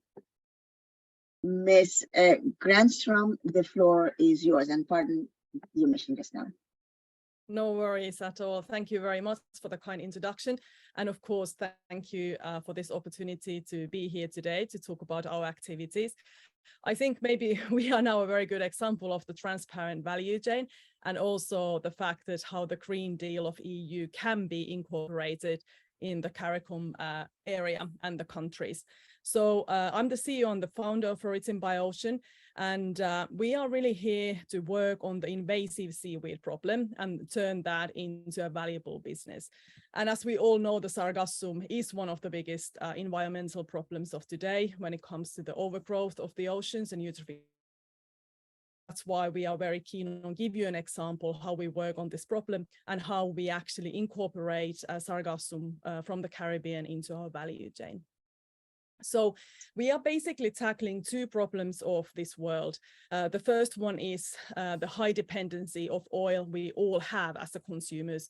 So when we are looking at the products we use every day in our household, many of them contain more than 80% of oil-based ingredients. And many of them are so-called liquid formulations, which means that when we use them in households and at homes, they end up in the oceans. So it's actually very important to realize this fact that we need more biodegradable and bio-based ingredients into the The second problem we are tackling is the eutrophication, as I mentioned earlier. So eutrophication means that we have excess of nutrients in our waterways and oceans, so phosphorus and nitrogen. And this is what happens is that when we have exceed a certain concentration of these nutrients in these waterways, we start to see these harmful and invasive algae blooms taking place. And this is exactly why we are facing this unfortunate sargassum problem in the Caribbean region, now hitting the US as well. But we also have the same problem in Europe. So in Portugal and Spain, we also have sargassum blooms and also some other invasive blooms. The problem is that we should take this ocean, because otherwise they will invade, of course, the living space from other marine organisms, and also they take a lot of oxygen away from the marine ecosystem. So I'm always telling people that we could all go out there and start harvesting sargassum, but the big question is what to do with that. This is our solution. So what we do is that we use sargassum as a feedstock in our biorefinery, and we turn that into an algae-based functional ingredients. Functionality is very, very important. So we don't do any additives, but we actually want to bring functionality into our consumer goods. And when we do that, and when we replace these oil-based ingredients in the several products, we can decarbonize the consumer goods as well. So the dependency of oil we have today can be reduced. So everyone is talking about sustainability, and I think that's the word that we have a bit maybe overused in the past. I would like to talk about regeneration to be one of the key areas that we as a company are focusing on. So we are really believing that the regeneration is the future, and it should be present, but of course we are now mastering the skills of the regeneration of the ecosystems where we function. So the regeneration means that we have to leave a net positive impact behind in the environment where we are functioning. So as you can see in this slide, there is this Obo biorefinery in the middle. So that's our technology of the biorefinery process, where we can then take these harmful invasive seaweed species and turn them into functional ingredients. So we are B2B, so we are selling the ingredients to other businesses. So when we take the biomass out from the ocean, we remove the nutrients with it. And that's something that needs to be measured. So you have to be able to show that what is your power in a nutrient removal. And this is what we do. And when we do that, of course, what happens is that we leave a positive impact behind in that marine ecosystem. And on the other hand, when our biorefinery is shooting out the products from the process, and when we substitute the oil-based ingredients, we decarbonize the markets and these particular consumer goods, and also the manufacturing processes where we can use our ingredients. So one golden rule of the biorefinery is to squeeze as much as value as you can out from a single feedstock. And that's why we have multiple products. So our process is capable of producing these 5 different functional products, which can, as you can see, go to all different markets of this world. So this is the beauty of the chemical industry value chain, is that we can use exactly the same selling channels to sell these ingredients to different markets, going from textiles to food, home and personal care, cosmetics, and packaging. We have 100% utilization rate of the sargassum we put in. So the biomass residue, which is left behind after processing these products you can see on the slide, is used as a cattle feed and also as a fish feed. So I think that's a very interesting link to different agro industries as well, where we can utilize the power of seaweed to bring more nutritional value also to different animals. I think you are well aware of this unfortunate problem in the Caribbean region, but what you can see here, that all of these black dots are the sargassum concentrations happening around the region. And this is something that's a satellite picture of the of the region, and every year we have around 25 million tons of sargassum blooming around there. I think we are underestimating the number today. I think it's even higher. So this year has been kind of the record of the sargassum blooms, and no one really knows the current volume what we are facing. So we are active in the Dominican Republic. We have started to build a supply chain of sargassum there. And here are some pictures of the very successful work that we have done together with the local partners. And I want to highlight here the fact that the earlier person was talking about how to bring the build the value chain in the region. I think one of the key things is that you have to have some understanding about the local infrastructure and also the local players, because they are the experts in that field, and they hold the know-how of the local infrastructures and community. So we really wanted to search for local companies that we can empower the local community to work on this sargassum problem, because they are the ones who are facing it every day. We are in Finland, which is very far away from the Caribbean. So it's important that the local people can work on the problem, and we want to stay behind the scenes. So we pay for these businesses to do the work for us along the value chain. So we are very proud to have SOS Carbon as our partner in the Dominican Republic. And also we have hired a local representative, Marcos Diaz. You can see him in the pictures, working on us and helping us to really build the supply chain there. So we've been shipping sargassum in containers to Finland. That has been a big exercise to start from small samples of 100 kilos. And now we are talking about 20 to 50 tons, which is coming every 3 months from the DR to Finland. So there is a lot you have to do on the logistics. And I think the previous speaker was highlighting the fact very nicely that the logistical chain from the DR to Europe, in this case to Finland, is very important to have it solid. So we are also using Nodo Logistics, which is the local logistic expert and a company to help us to really bring that to industrial scale. So it's easy to ship small scale, but industrial scale is very different. So what happens is that when sargassum hits the Finland, it goes to the biorefinery straight away. And this is the place where we then refine the products I showed you. And we are also looking at the different methods of storing the sargassum.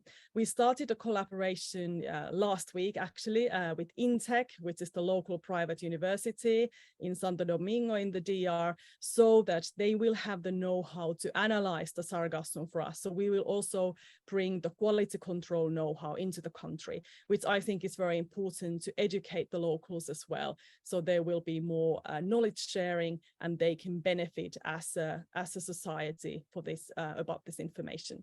Here you can see some of our products, just to show you that we have done a lot of work, of course, to bring the sargassum from the Caribbean into the final products and really understand the power of these components.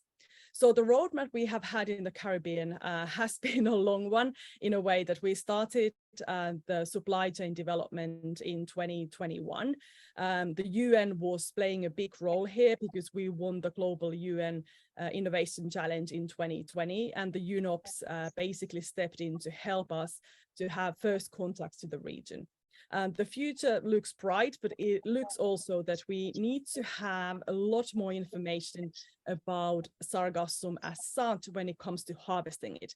So we need to understand different authorities who play a role here and who owns the sargassum when it enters the different, let's say, ocean regions of different countries. So no one really knows if the DR is able to harvest from the Puerto Rico's waters. So this is something that we all need to find out.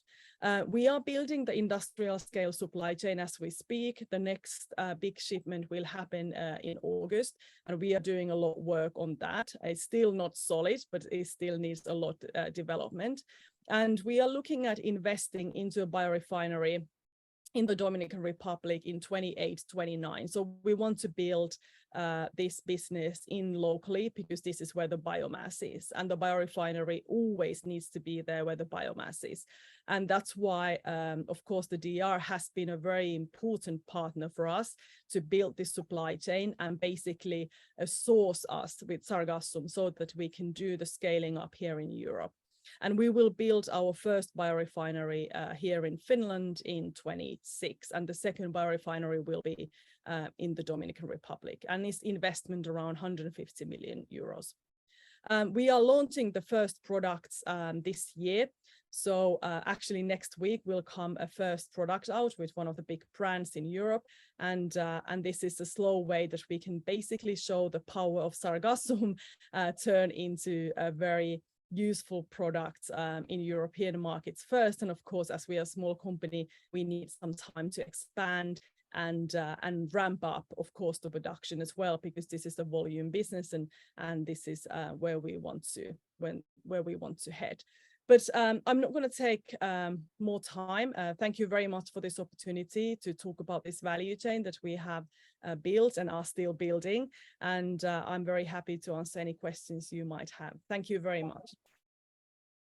Thank you, Marie. That was very, very interesting. Thank you for introducing the concept of making chemical industry run on algae, for showing, I don't know if you showed that slide, but I saw it before, the potential size of this market, and for showing that the same supply chains can be used as for traditional the chemical industry. Very interesting. We have a question right off the bat, and that is, and you sort of alluded to it, how do you capture the sargassum before it reaches the beach and becomes contaminated, so you can derive the resource's full range of benefits? Do you use special process to monitor and capture at sea? Yeah, so we are not the harvesting people, so to speak, but we are the ones who are then purchasing sargassum. So SOS Carbon in the DR, they are our harvesting partner, so we are buying sargassum from them. And they have, I don't know if you can call it technology, but let's call it a technology, but they have a harvesting method to harvest that from the ocean directly. So that's very important.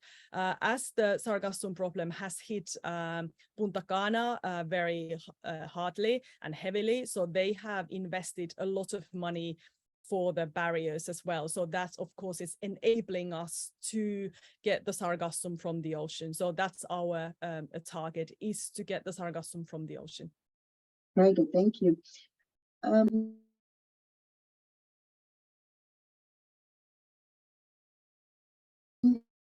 You see the poll on your screen.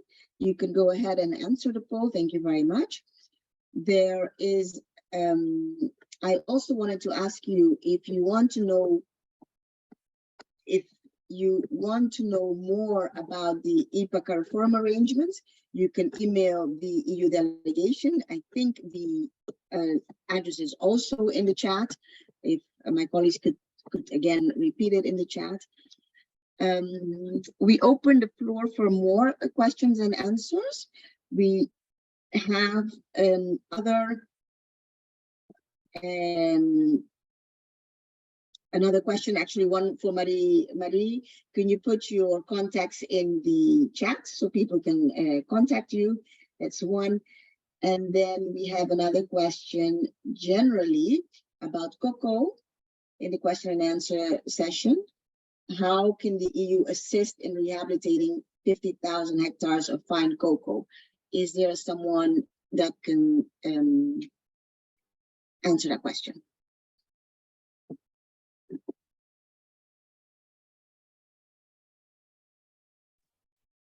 Hi, on the cocoa. On the cocoa question, it was in my presentation, I raised that there's a need for rehabilitation of 50,000 hectares. And the expectation is definitely not that the EU provides any sort of grant funding to do that. This has to be done on a commercial basis. It has to be an investment opportunity. And the idea is really for interest by investors in partnering. So for example, if there are chocolatiers in Europe or any other part of the world that have an interest in securing their raw materials. They could have an interest also in investing on the production side. Just to give an example, but certainly any sort of rehabilitation or expansion in production has to be on commercial terms. So the other area where I think could be explored further is, apart from partnerships between chocolatiers and cocoa producers, could be special financing arrangements, long-term financing arrangements. Maybe this is one of the areas where maybe guarantees from the EU or special financial instruments developed to support this this need for significant expansion. And it's not just expansion in production, it's infrastructure, it's drainage, it's rural access roads, etc., that all support the expansion of the cocoa industry. But certainly I am promoting on a commercial basis, and definitely not on a purely a technical assistance or grant funding basis. Thank you.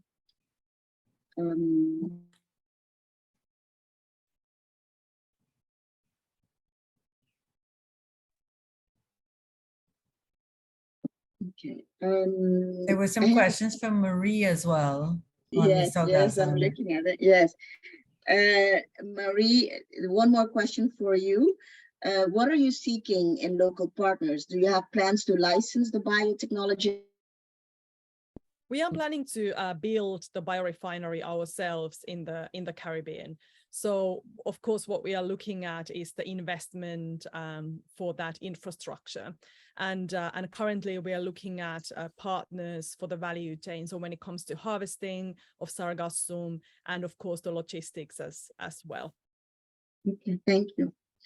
There was also a question on if there are greenhouse opportunities for cocoa. Is there someone who can answer that question? There are no agronomists on our team, so is there someone who can answer the question about greenhouse opportunities for cocoa?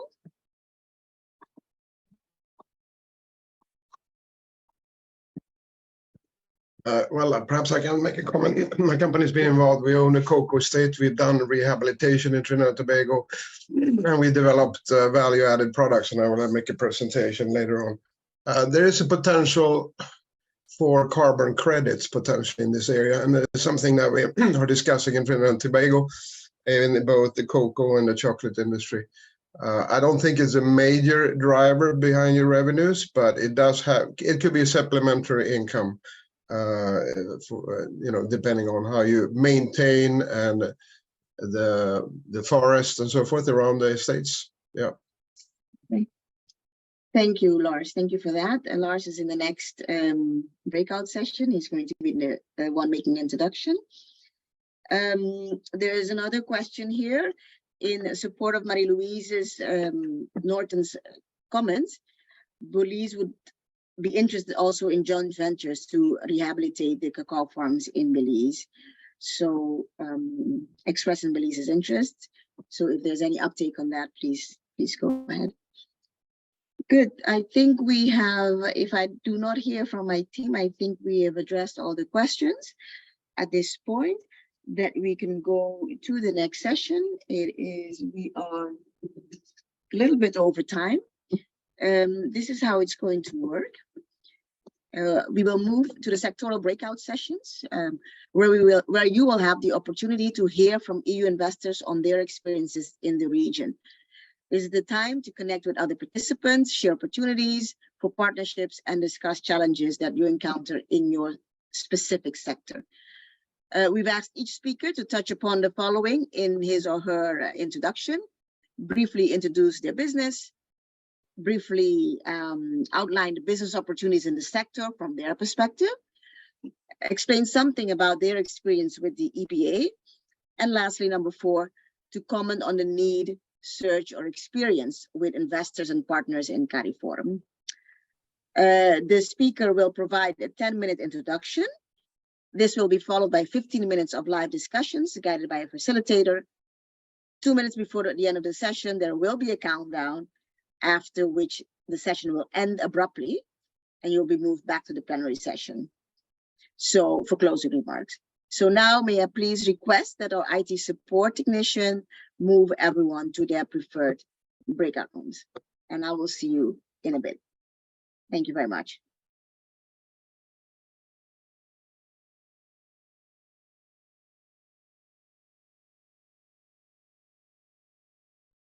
Good morning, everyone.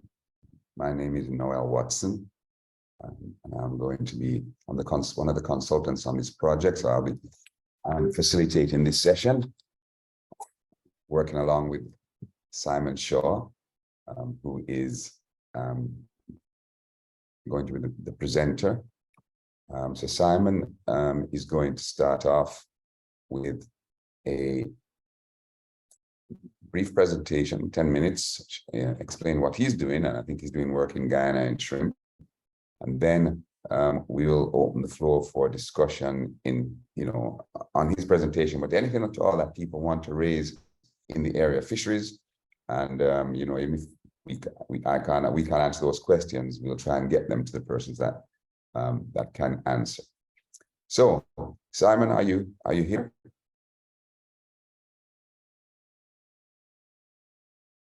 See if they moved Simon to the wrong room.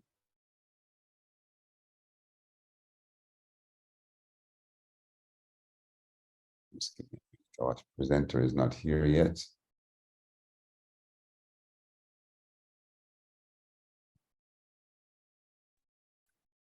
Yeah, no, they may have moved to the wrong room. I was also moved to the wrong room. Okay. But it's okay, I'll stay here. I was in food processing, but. Well, would you like me to ask them to move you there, Mr. Forshey? Oh, that would be great. But... All right, I will ask. I'm not running away. I'm happy to be with you. Okay, well, I'm happy to be still. I've also been moved to the wrong room.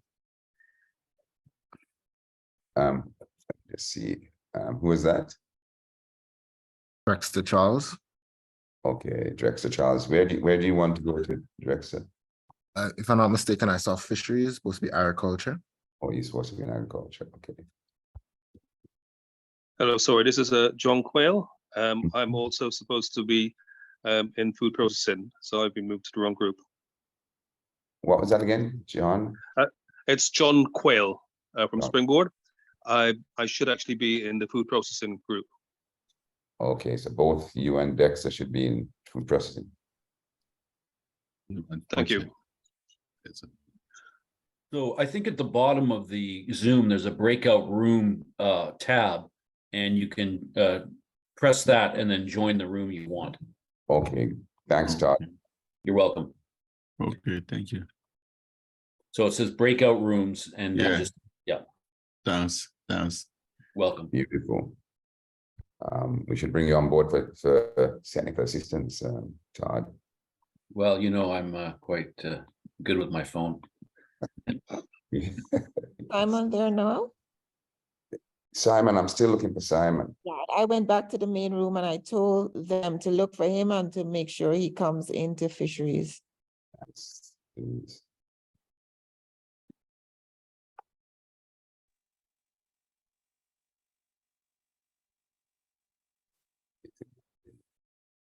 Hey, Noel. Hi.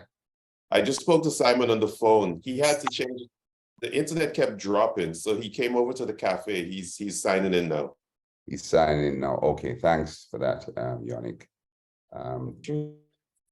Okay. Well, while Simon is coming on, we could start a little bit of a general discussion. I mean, do we have anyone here that's in fisheries or is interested in the area of fisheries, has any questions to ask, any concerns about the area, sees any opportunities in fisheries? in CARICOM that they'd like to bring up before Simon comes in. He's going to talk about shrimp, as I said, but I mean, other people may have important issues. Simon. Welcome, Simon.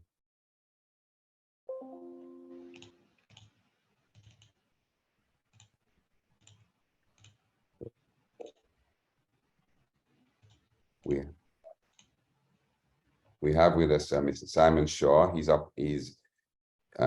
from the European Union. He partners with a company called Safe Haven, and he's going to be talking to us about aquaculture in Guyana, where he's actually engaged in a major investment there. And so, Simon, when you're ready, you can let me know.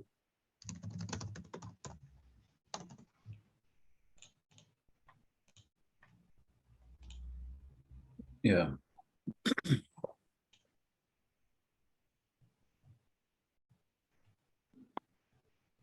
Okay, Simon.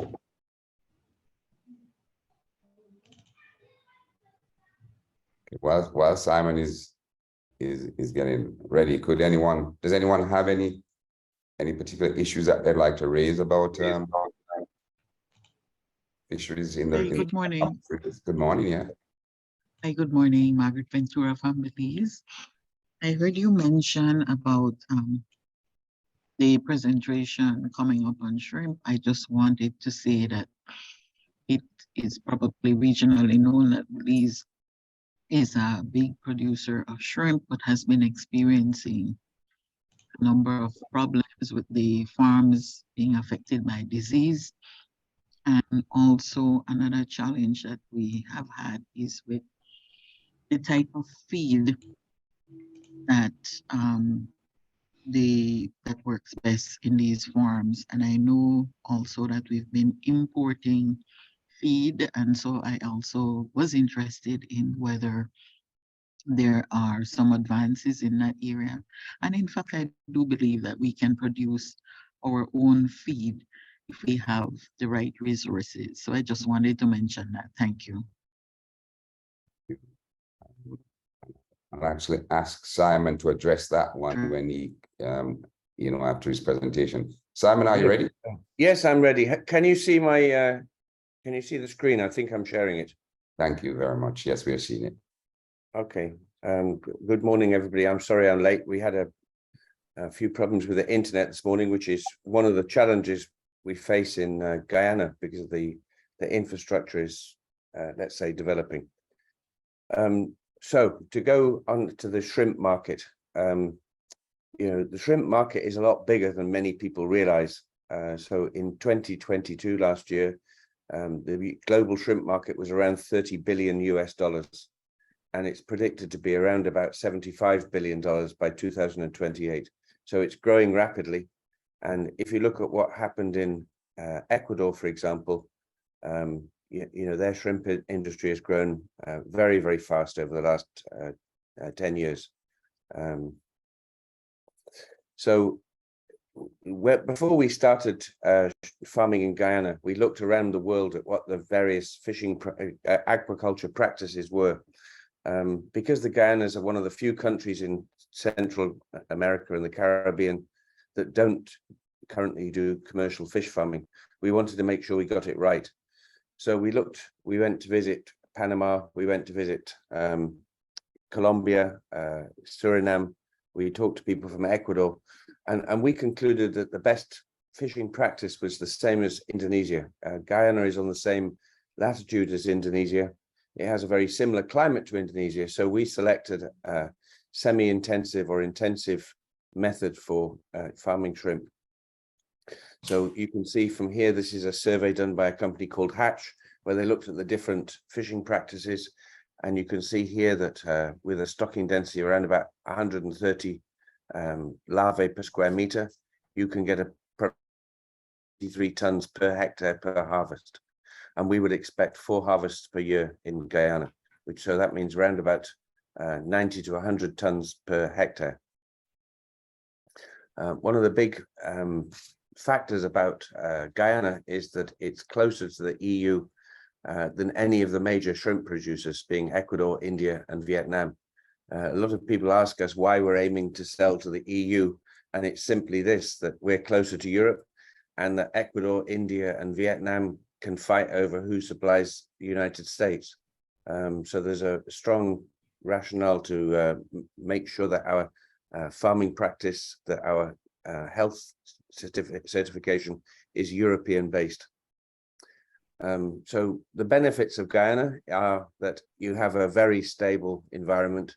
The temperature is between 25 and 28 degrees centigrade nearly all year, which is perfect for shrimp farming. You have plenty of land. There's a lot of abandoned rice lands and abandoned sugar estates.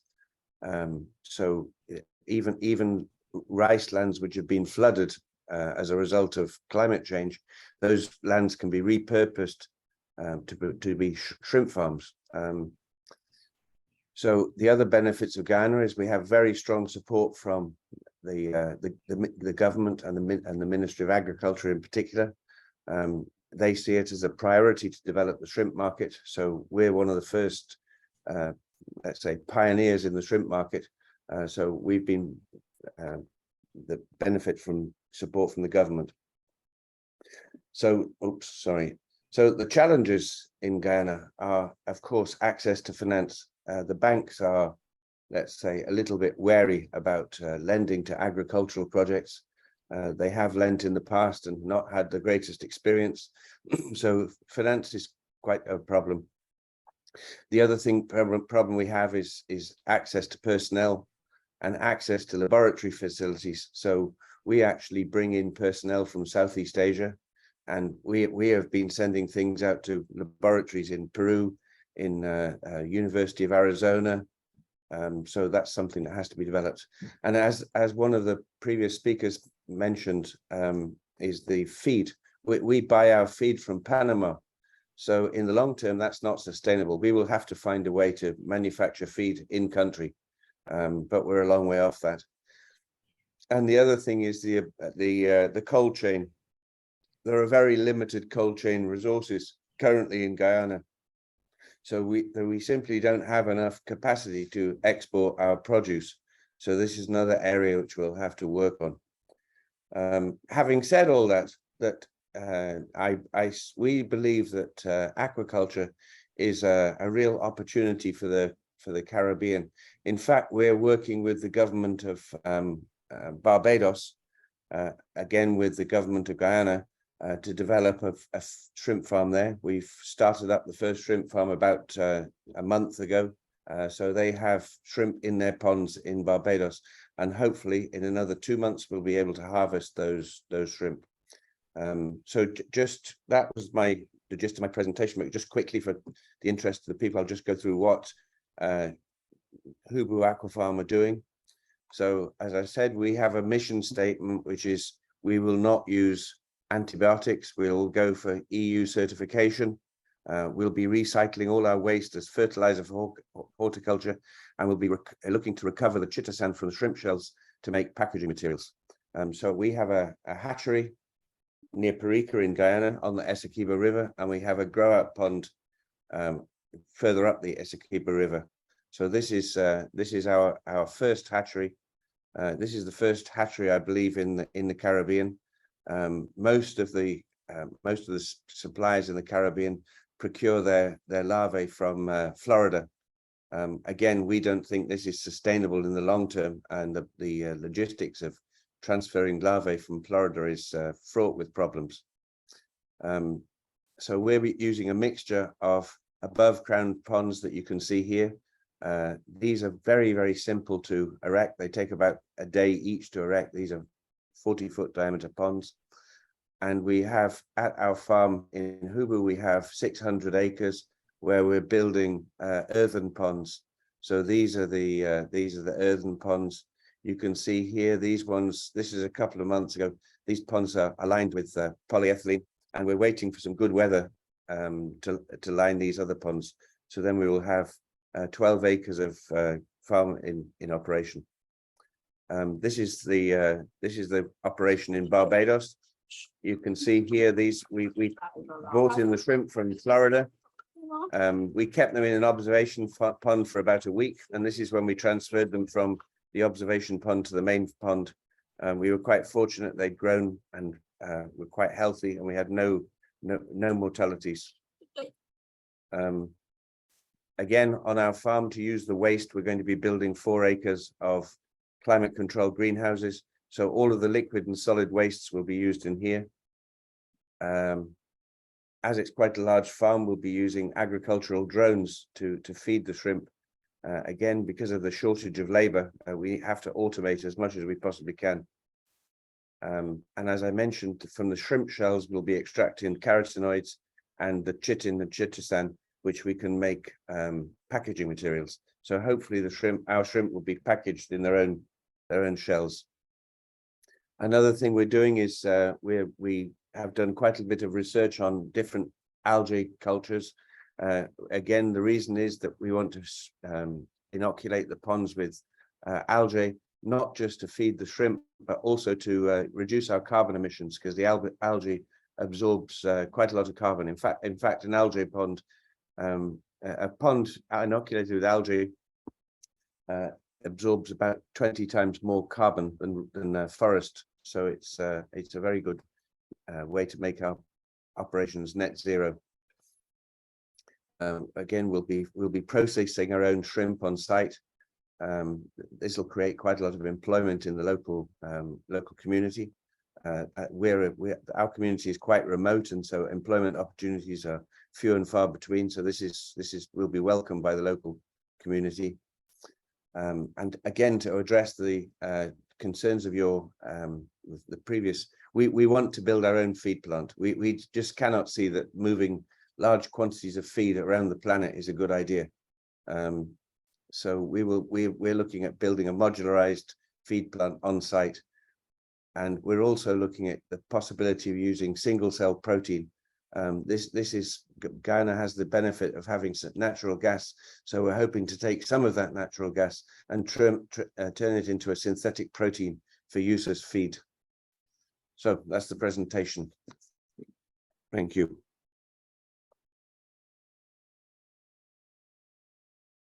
Thank you very much, Simon. That's very, very interesting. I'm sorry, I went through it rather quickly because I was expecting a lot of questions. Well, I'm going to open the floor now so that you can have some questions. So colleagues the floor is open if you'd like to ask Simon any questions, and you can just state who you are and any level of interest that you may have in the whole fisheries and shrimp industry. Good day, Simon. Hello. Good to hear from you, and it was an excellent presentation. And of course, we'll be getting back to you soon. Okay, thank you very much, Todd. Thank you very much. Hi, Simon. I just have a couple of questions. The shrimp farms, are they located in near or using blackish water and mangroves? Because I know that was an issue at some point in Ecuador. No, we will not cut down mangroves. Our farm is located, shall we say, inland. We use water from the Boas. There's a water conservancy scheme in Guyana, so we use fresh water from the water conservancy, and we add salt that we import from Dominican Republic. We found that it's actually it's easier for us to use artificial seawater, so we make our own seawater, because the problem with the Essequibo River is that the salinity changes with the rainfall, with the tide. It's very difficult to take water from the Essequibo.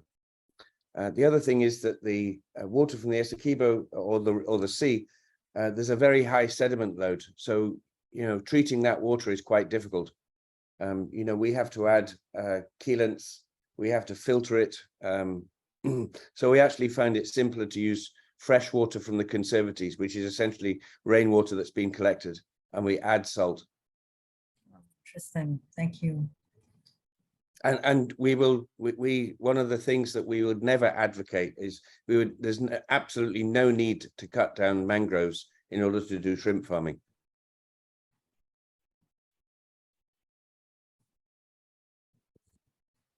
I mean, we have mangroves in front of us, but we'll just leave them there.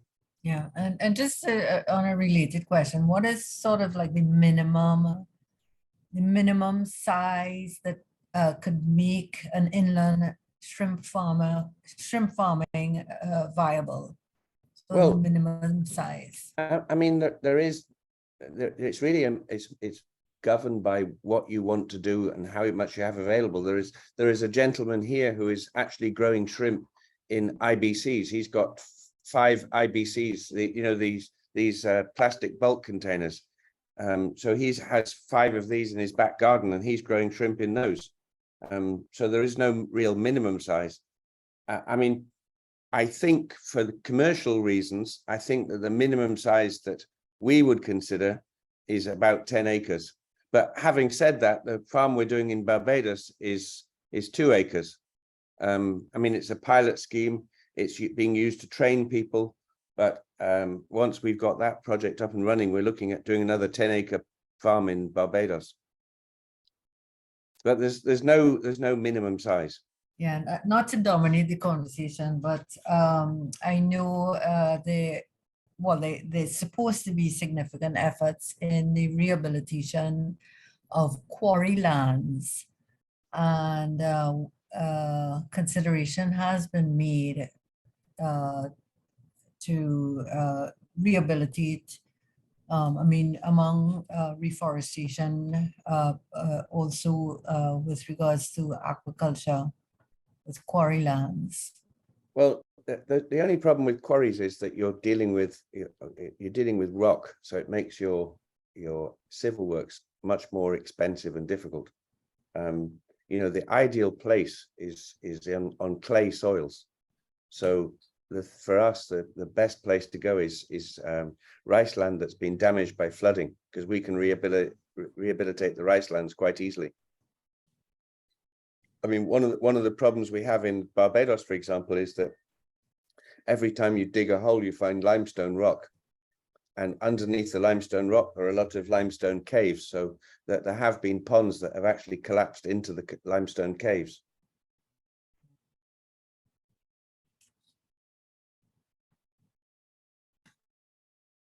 Simon, may I ask you a question? Sorry. No, please, please, Maria. Okay, thank you. I'm actually very interested in 2 things.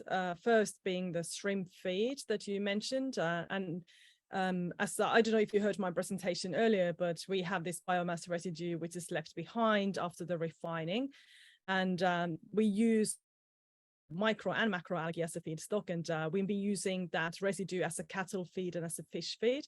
So I think that will be very interesting for shrimp as well, so that you can use it to form pellets, and at the same time it has a very nice amino acid profile, which I understood that for shrimp is something important. So I would like to discuss that with you as well. And then the other thing is that you mentioned that you are cultivating microalgae, so nanochlorosis, for example.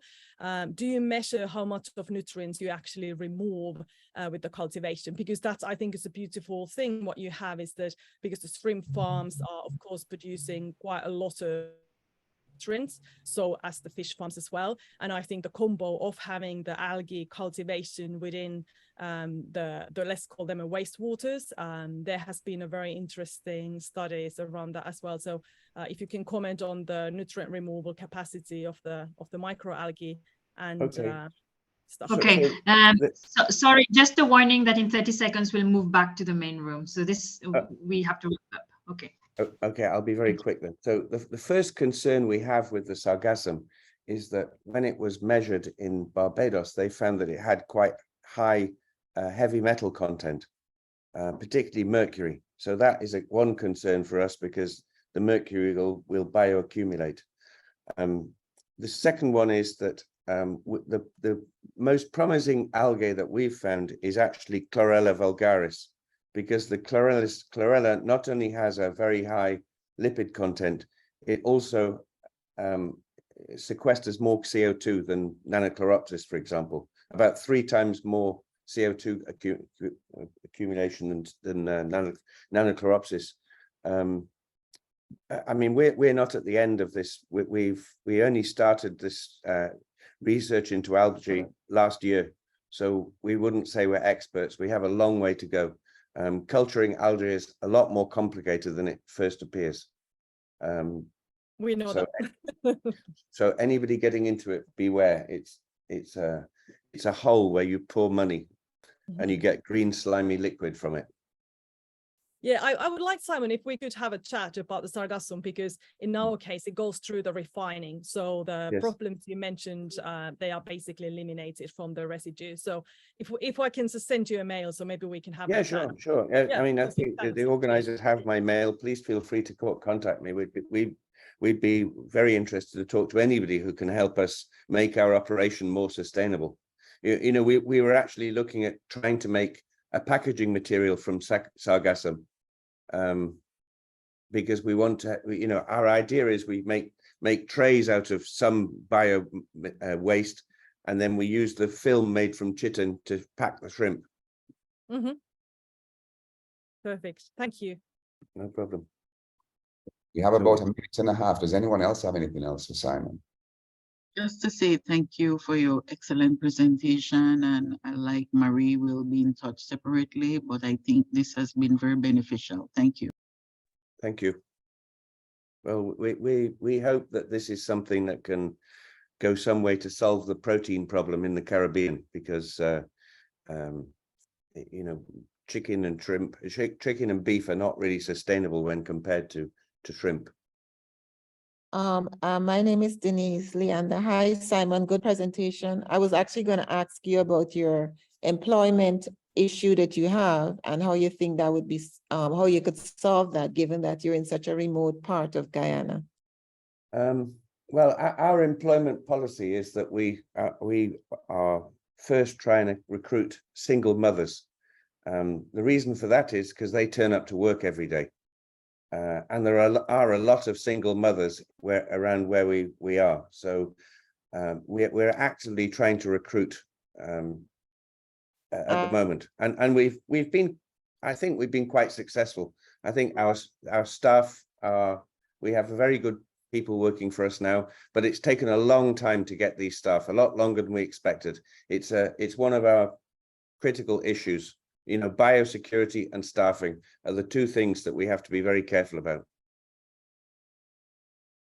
And also, you know, for our technicians, I'm afraid we just have to bring the technicians from Southeast Asia, because there's nobody in the fisheries group, and that we got cut off, but I mean, we knew it was coming. So we just want to thank Simon so much for that excellent presentation.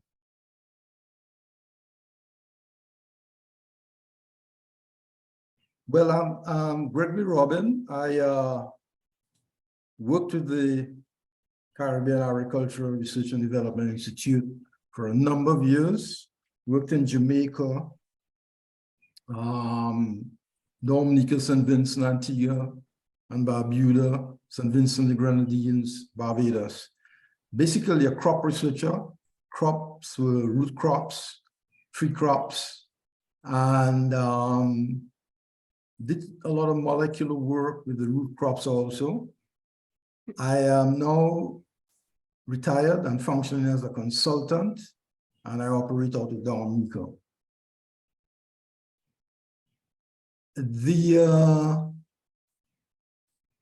Sorry.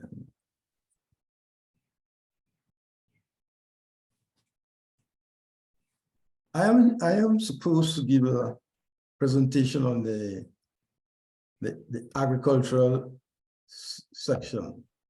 My screen is not moving. I'm not sure why. Right. I just want to say that while we're looking at opportunities for investment in agriculture, I want all the persons with a focus on agriculture to understand that the EU CARIFORUM-EPA also helps and makes it possible for CARICOM companies to set up a presence in the EU. It helps the two regions to invest in and trade with each other. It makes it possible for predictable market access to the EU and Caribbean traders. It ensures duty-free, quota-free market access into the EU for all products. That being said, standards are a very important part of the agricultural production systems and value-added systems in the smaller islands. When we looked at the interesting slide on the agricultural land mass, you could see Bahamas, then Dominica, and all the other OECS islands. There's hardly a blip on that slide. And it tells you with small land mass and small populations, the commercial levels we have are pretty small. And the entrepreneurial profile I want to present for professionals, and when I say professionals, I don't only mean people involved in agriculture as agriculturists, but whoever has that vision for commercial production, value addition, agro-processing, and have that resource base, because I think the resource base of all these persons involved as entrepreneurs need to be able to have the land, the wherewithals to have a land, labor, access to labor and capital. And I think those individuals or entrepreneurs or entities would have to be technology innovation oriented. And that by that I mean that they will be recipients of technology, adoption and adaptation, the climate change issues, carbon footprints, and all the more scientific issues that affect us. Also, the marketing issues, the standards that are required. The commodities and the roots and tubers I want to talk about, and that's not an exhaustive list, but that is a list where the EU has been involved in terms of opportunities in the past and even presently. Roots and tubers, coconuts, banana, plantain, tree crops, medicinal cannabis, which is a new kid on the block, herbs and spices, and of course, hot pepper. The roots and tubers, we're talking about yam, dasheen, tanya, cassava, sweet potato, ginger. They all have their specific advantages. We've been doing dasheen chunks in Dominica and some of the other OECS countries for a long time. Cassava is something we've been dabbling in, and it has a very diversified product base, from beer making it in Jamaica to many breads and composite breads and flour across the region. Sweet potato, fries and chips. Potato is more of an import substitution initiative that's taking place in some of the islands. The roots and tuber crops, there are lots of opportunities for expanding the production and increasing productivity. Now, the roots and tuber crops are by CARICOM identified as key staple commodities for food security. On top of that, they're identified for value addition, and they have great potential for fresh exports to the neighboring islands. When you put the three together, we have to expand our production base. And there's been a lot of initiatives in terms of developing production planning systems to allow for food security, value addition, and increasing in fresh exports to be tackled simultaneously. investment in appropriate sea transportation, and that's been mentioned by some of my colleagues in previous presentations, and a cool chain. We need an established cool chain from farm to marketplace to allow the quality of our produce to be maintained. Coconuts.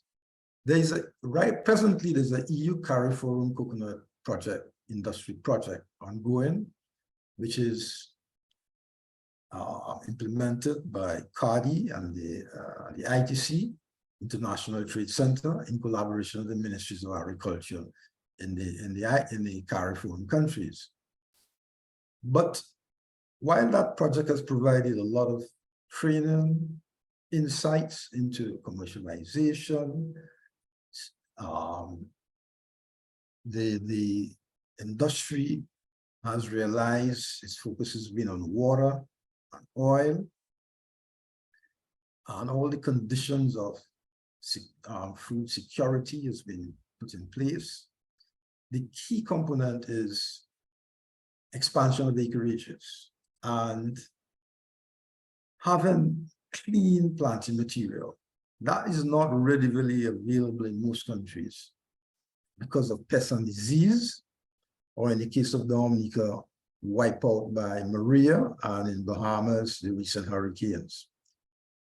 So our main source of planting material is from Brazil, and that is coming in under serious plant quarantine conditions, both vetted in the country of origin of the planting material and where that material is supposed to end up.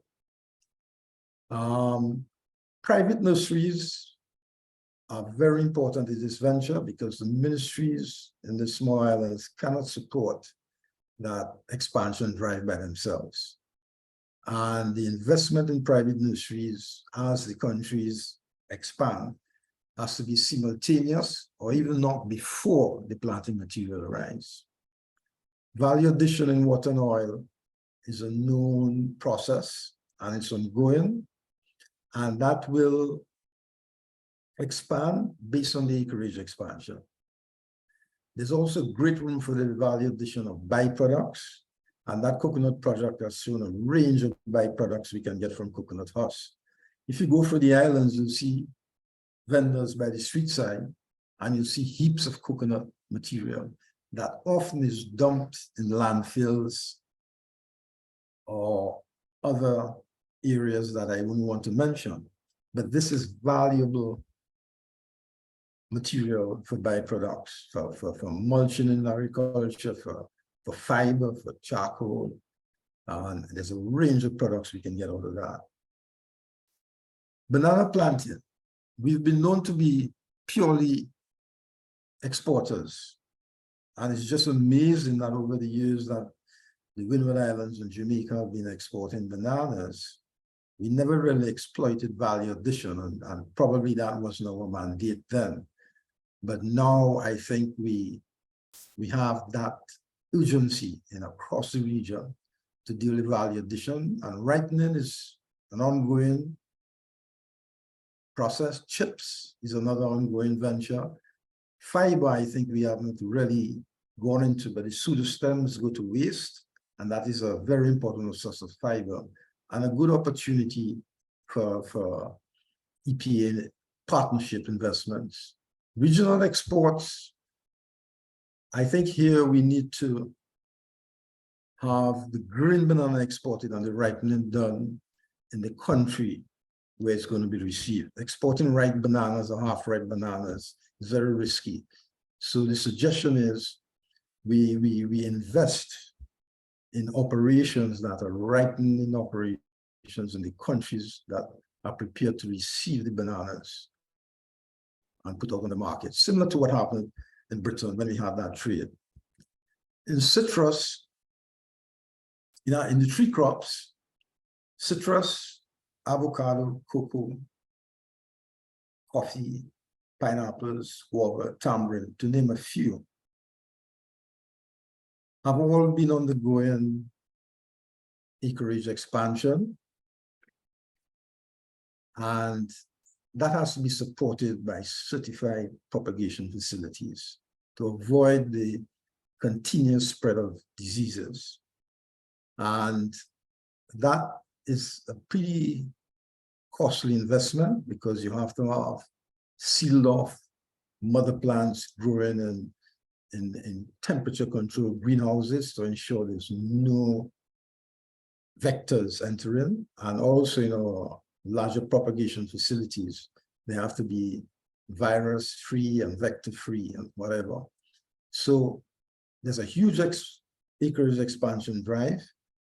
And I must say, Dominica and some of the Windward Islands are more adept at producing citrus. Dominica by far is the largest citrus producer in the OECS, if you can include Barbados in that, and all the Northern Leeward Islands. That said, we have to ensure that we have the supporting facilities to provide clean planting material. Agro-processing has been a major initiative in the islands. In Dominica, you have small agro-processors.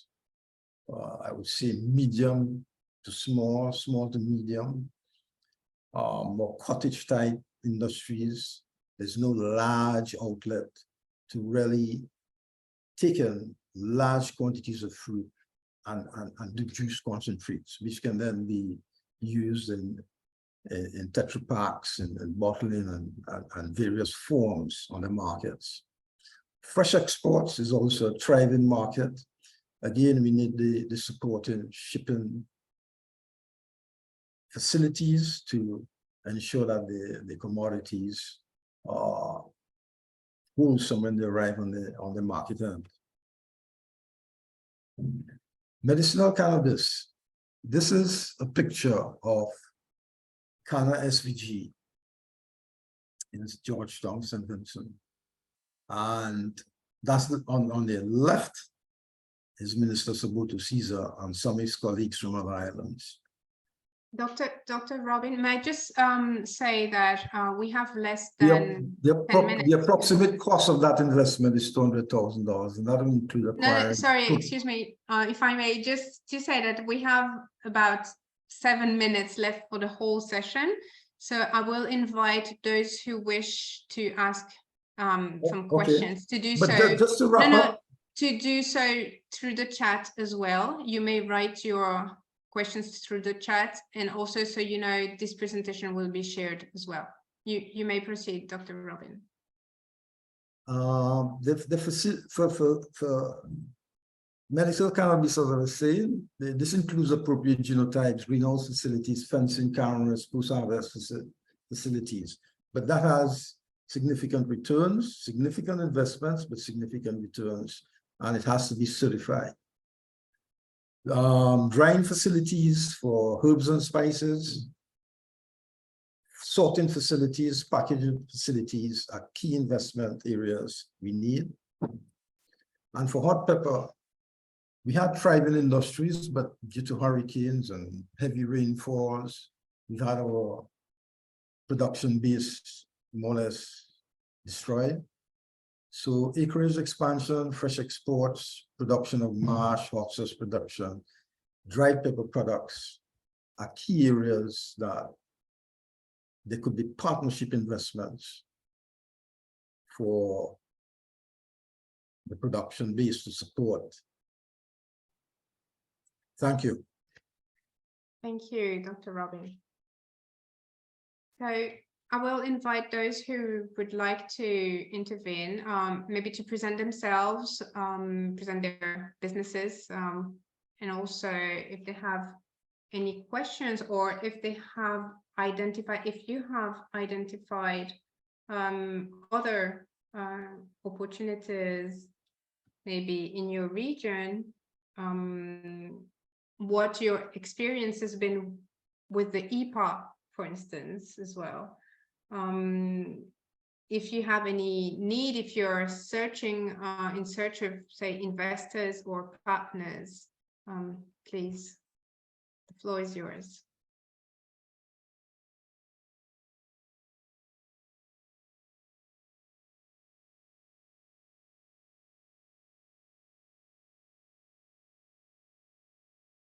Anyone?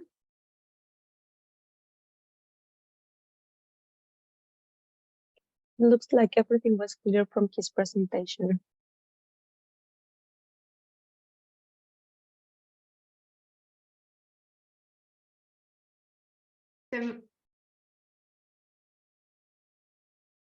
From what you've heard today so far, have I you can't hear clearly. I'm not sure why. You sound very faint. Can you hear me better now? A little. So from what you've heard today, have you identified new opportunities? I mean, this is a question for anyone in this group. Have you identified new opportunities, new business opportunities in the CARIFORUM? Can I identify new opportunities? This is a question for anyone in this group. Find out whether they have identified potential, business opportunities. Yes, Mr. Chinapo or Chinapu, you may go ahead, but your mic is muted. Yes, hi, good morning, everyone. Thank you, Doc, for this interesting presentation. It was very insightful. I'm from 5-Star Quality and Justice Associates, and basically we help to facilitate and do trade facilitation for a number of companies that wish to prepare their businesses for business in the European Union. And we have been helping with regards to preparation, with regards to meeting international standards and so on. The session, hello, the session, yeah, so the session has been truly interesting. I think that a lot of the opportunities identified, I definitely concur with.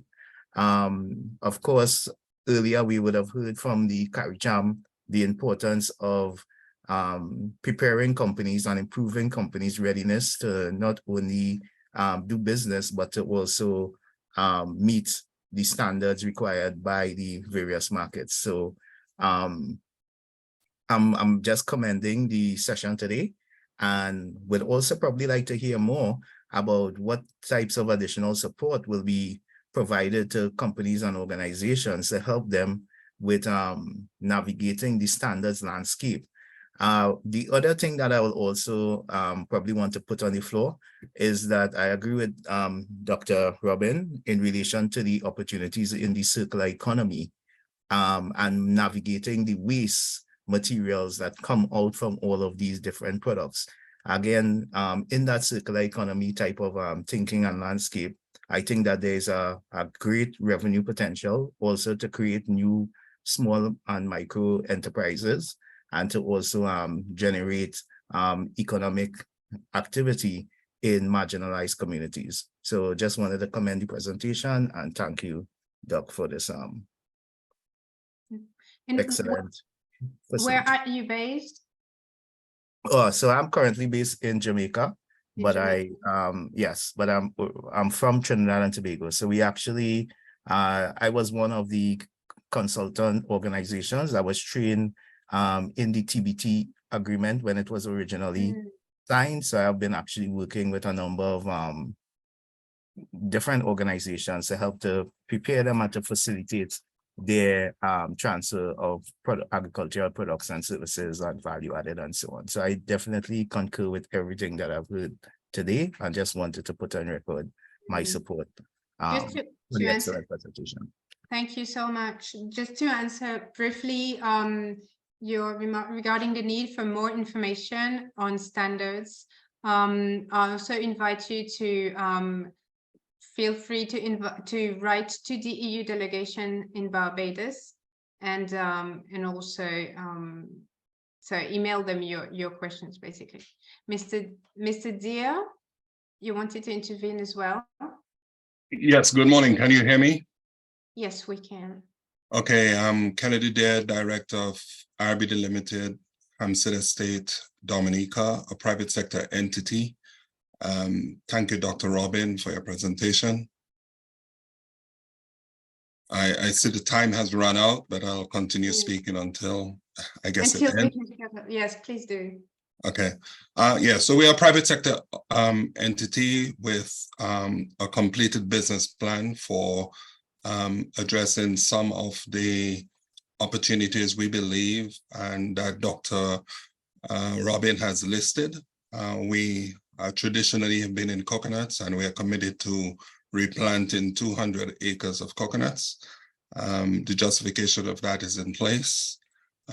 We have over 400 acres of land in Dominica that is a relatively large continuous piece of land available for agriculture production.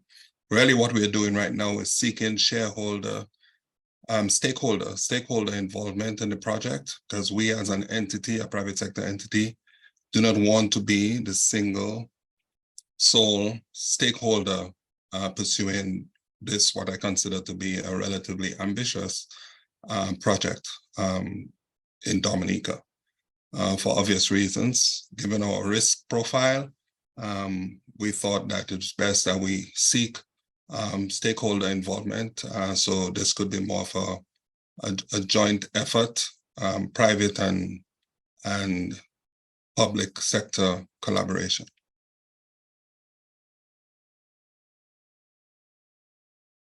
Yeah. So we have some extra time apparently allocated to us. So may I just relay Ms. Actually, Lucia, Smita is asking if she can close the group already. Oh, okay. So we can go back to the plenary. Yeah, we are going already back to the plenary. Right. Thank you, Terry. It's coming. Okay, so hello, I am Lars Söderström. Very good. Yeah. You could I'm put it just- on the slideshow if you can. Yeah, you can see it? Yes, we can, but if you would put it on slideshow, because now you have it in the regular mode. Yes, exactly.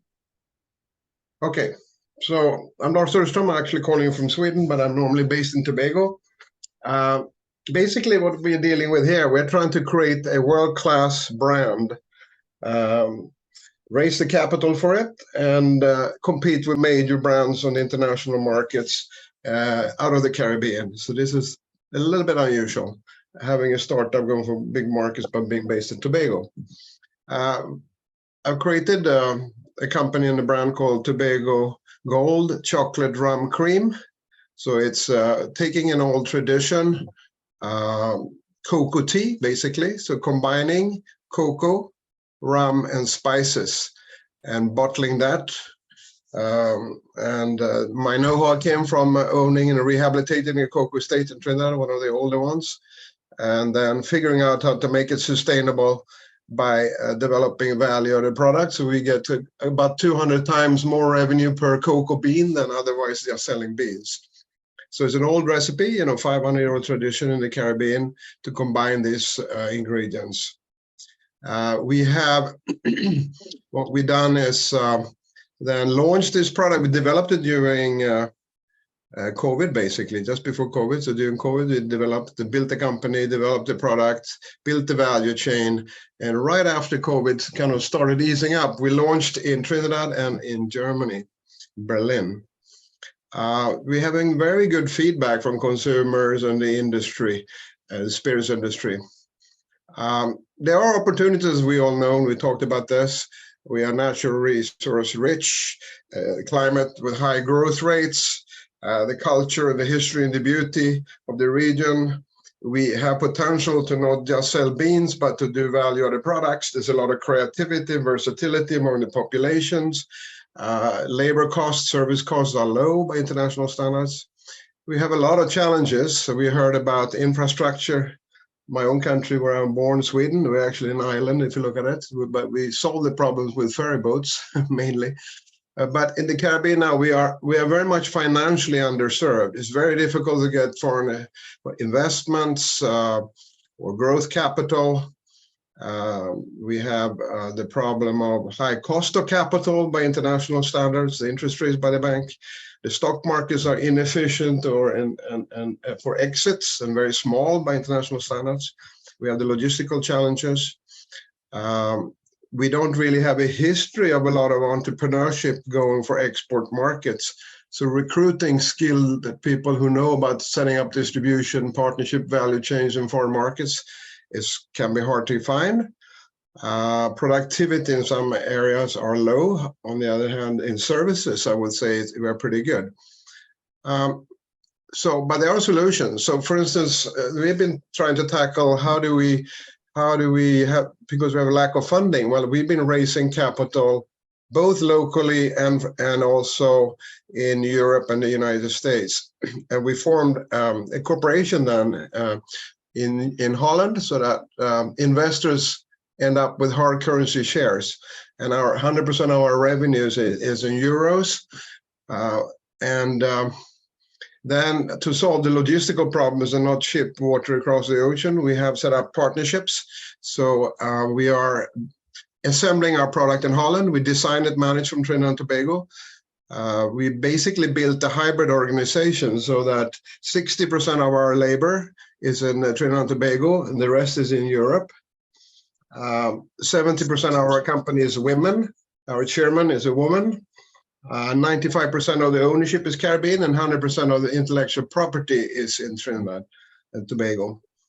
We are focusing on services, exporting services and intellectual property. So what we've done is in 2 years, we've won about 20 international awards. We launched in 25 countries. We raised 3 million euro of investment. We've created 10 million euros of shareholder value. That's based on the current valuation. So the return on investment is above 100% a year. And we are raising additional capital because we think we could still increase the shareholder value 5 to 10 times. So here are some of the examples of the awards from San Francisco, Chicago, London, etc. So we've set it up as a little bit unusual for a small startup in Tobago. We have a holding company in London. We have that's focusing on, we have the board there, we have skills and fundraising. And then we have in Trinidad and Tobago 2 companies that owns the property, intellectual property. So the product is owned in Trinidad and Tobago, and we also trademark from there, and we provide services. And then we have an operating company in Holland and an operating company in the US. So we basically are in the aorta of the spirits industry. We ship from Holland anywhere in the world, and that way we can be reliable, scalable, and high quality. And then most of the services we provide from the Caribbean. So you can see here some of the milestones we created in 2020, the product and the team, introduced the product in 2021, and now we're in the expansion phase. We created a tremendous amount of feedback, positive feedback from consumers and the industry. So created a brand, won awards, introduced on the market, very active. We're actually more active on the market than Angostura is on export markets. We've been able to build a very knowledgeable organization, both on the board level, advisory board, and in the team. Our chairwoman is Christine Thompson, who used to be chairman of Invest TNT and on the board of Republic Bank. You also see Wilfred Espinay, who was former chairman of National Petroleum. And the team here, senior team, is mainly in Europe because of we are focusing on Europe right now, and the second level of the organization is in Trinidad and Tobago. Yeah, that's it. Thank you. Thank you, Lars.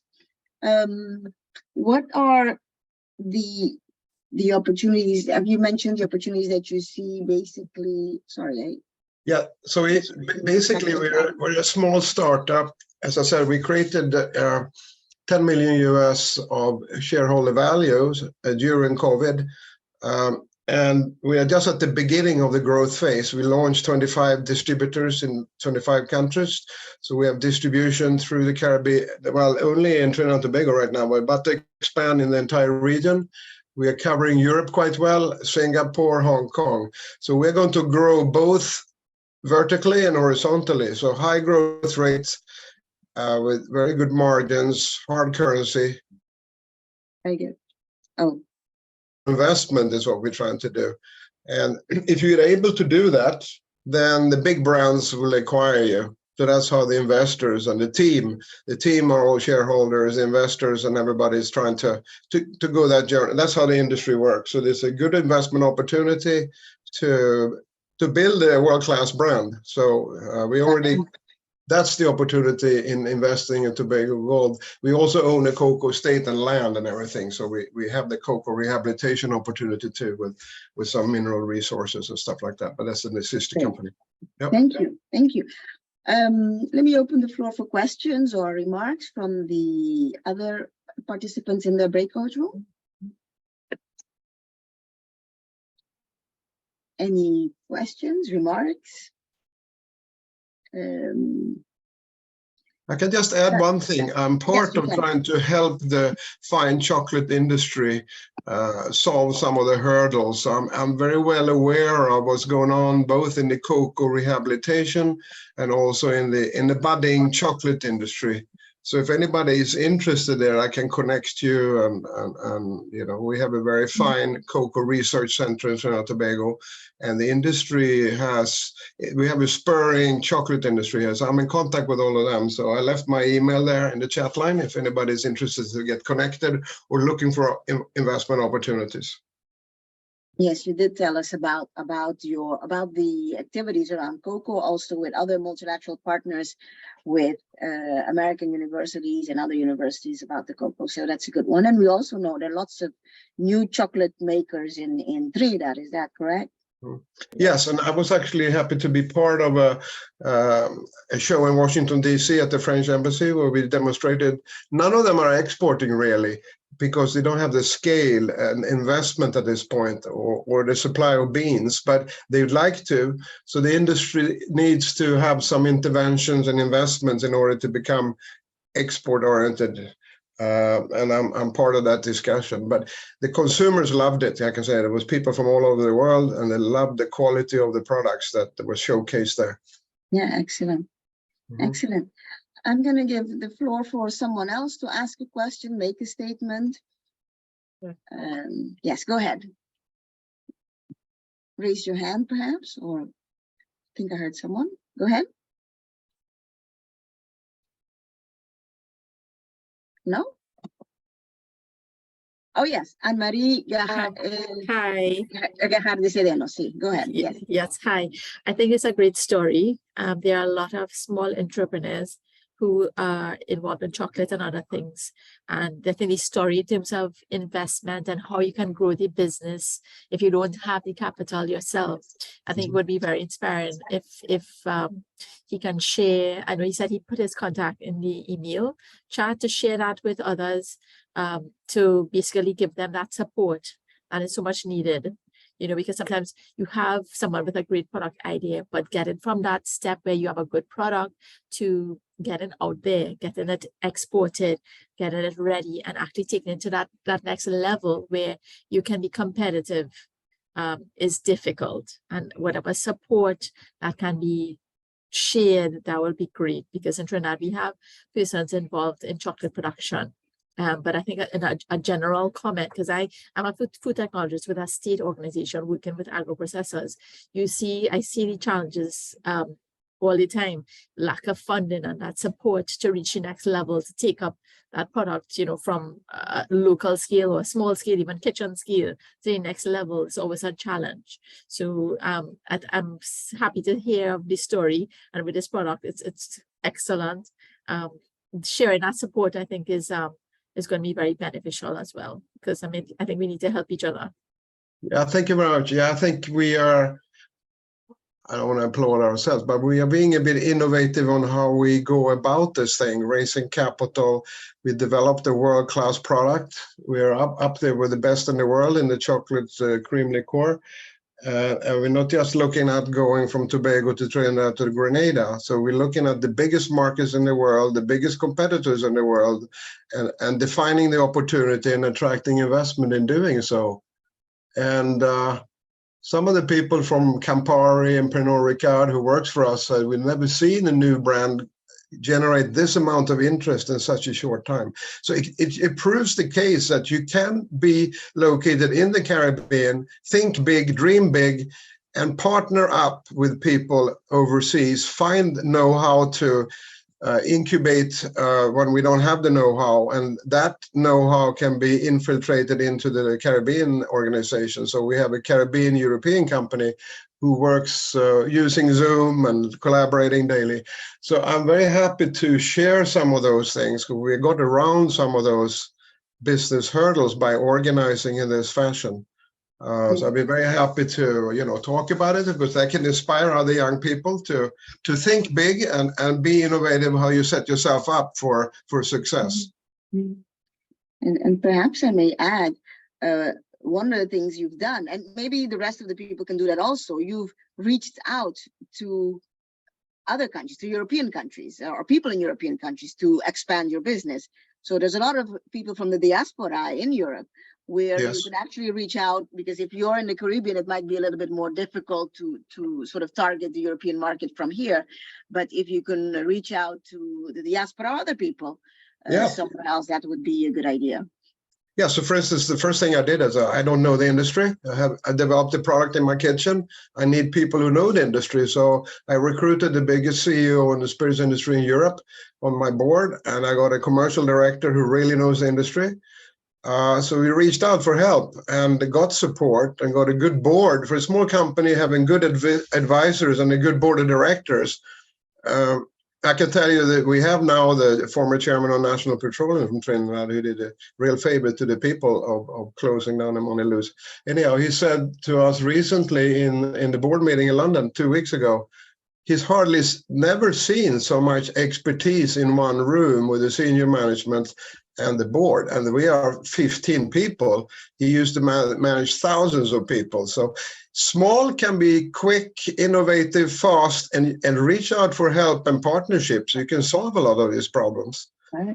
Yes, exactly. And if you're in a small country, you probably know all these people that locally also that can help you. Yeah, no, I live and work out of my house in Tobago, in a beautiful Caribbean environment, but yet we work on the Germany, England, France, exactly. markets. Yeah. Exactly. I think I'm seeing something in the chat. How beet cocoa plants grow? Let me just do this right. Can someone read that for me? How beet cocoa plants grow?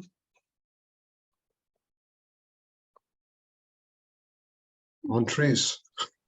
Yeah, it's. Can you guys read it in the chat? Because mine is stuck. How beet cocoa plants grow in the Caribbean? In my countries, create chocolate, but we have no cocoa plants. So I think she's trying to ask how does it grow? Yeah. Well, yes. Well, I planted thousands of trees. Basically, you need seedlings. You could create your own seedlings, of course. If you're on an island that there is no seedlings, you could import them. But reach out to me. I can put you in contact with people, and then it takes you buy a seedling, you put it in the ground, and after 5 years you start getting the crop. Now, remember what I said, we get 200 times more revenue per bean than selling beans. So the solution for the Caribbean is not to sell bananas and beans, because there is no money in that. There's a money-losing proposal. You have to develop, like we saw this lady with her interesting sargassum products, to create high value out of the resources that we have. Build brands around it, build value-added products around it. I think that's part of the solution. So instead of being tied down to a couple of 100 acres of cocoa, I can produce 1,000 times more volume in 2 months with the value chain that we created. By partnership, by partnering with world leaders. You give away some margin, but so I think with my background, I've had the fortune to live in Europe and America and the Caribbean. So we've been able to kind of combine that into an innovative value chain, I think, and building an organization that is not just in Tobago or just in Sweden or anything. We're combining it together and creating and taking a tradition, from the Caribbean, the cocoa tea, into the world market. So I think we are very happy to share the experience with other entrepreneurs. And I think that's perhaps where we can have the biggest impact in teaching other entrepreneurs to try and think big and go for it kind of thing. And don't limit yourself to think just your island. Think about the world as your oyster and what can we bring to the market. Correct. Thank you. One more question. Anne-Marie, was your question answered? Well, Yes, it was. yes, well, was. we work, I see this question about export barriers. Well, we are in the alcohol industry, it's very regulated. Now, we assemble our product inside the EU and we ship from Holland. So that is extremely efficient logistically. It's, the filling containers or alcohol from Europe shipping around the world. There are trade barriers. So for instance, to access the US, we have to get approval, food safety, labels, you need to have importers that are regulated. So we work in a very regulated market. I could not have solved that unless I recruited people with a background from the industry. So yes, but those are not real barriers because you just have to follow the rules and play by the rules. Everybody has to do that. So we don't have a competitive disadvantage in following the rules. So, but if I were to manufacture in Tobago, I would have huge logistical uncompetitive because there are no containers of alcohol going from Tobago anywhere. But we are on the aorta of spirits, whiskey, wine, everything is shipped from Europe around the world, and they just put a couple of our pallets in there. Yep. Thank you. Thank you. Yeah, good point. You can also read the chat. Did you encounter Guy Buckmaster says that there's very specific.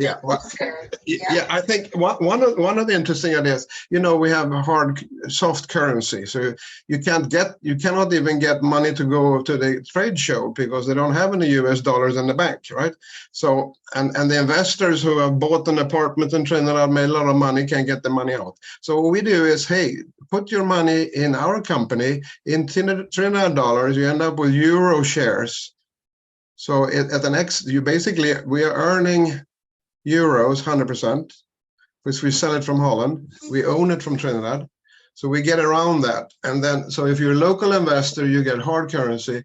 If you're a foreign investor, you don't invest in a soft currency. You're investing in a hard currency shares. So for instance, we were a finalist in the Harvard Business School New Venture Competition in Boston. We were runner-up, and that's probably the first time it happened. No, so we set up a value chain getting around some of those hurdles, but it starts with having a really good service product, focusing on the biggest markets in the world, not focusing on the Caribbean. We are focusing on Germany, England #1, Germany, France. We're talking with Brian Lara about India right now. It's a huge market. Okay, great. One question. Did you encounter issues when raising funds in the region? Yeah, well, yes. The most important thing for me now after creating the product and then building the company is raising funds, because we're investing probably about 10 million US into building this world-class brand. That's a lot of investment. So we need continuously to raise capital. Fortunately, we've been able to do it. Fortunately, my background involves a little bit of that, entrepreneurship and fundraising. That is a big issue. So there is no local venture capital, basically. There's no private equity. There are some wealthy individuals, so some of them have invested in us, but then we got investors in the US, we got investors in Belgium and the UK and Italy and so forth. So you have to be innovative, you have to present yourself, you have to have a good opportunity, but the market we work on is $40 billion market with high margins growing nicely. So that we have a storyline. Anybody's interested, we can send you the pitch deck and you can try to copy us in your industry. Okay, great, thank you.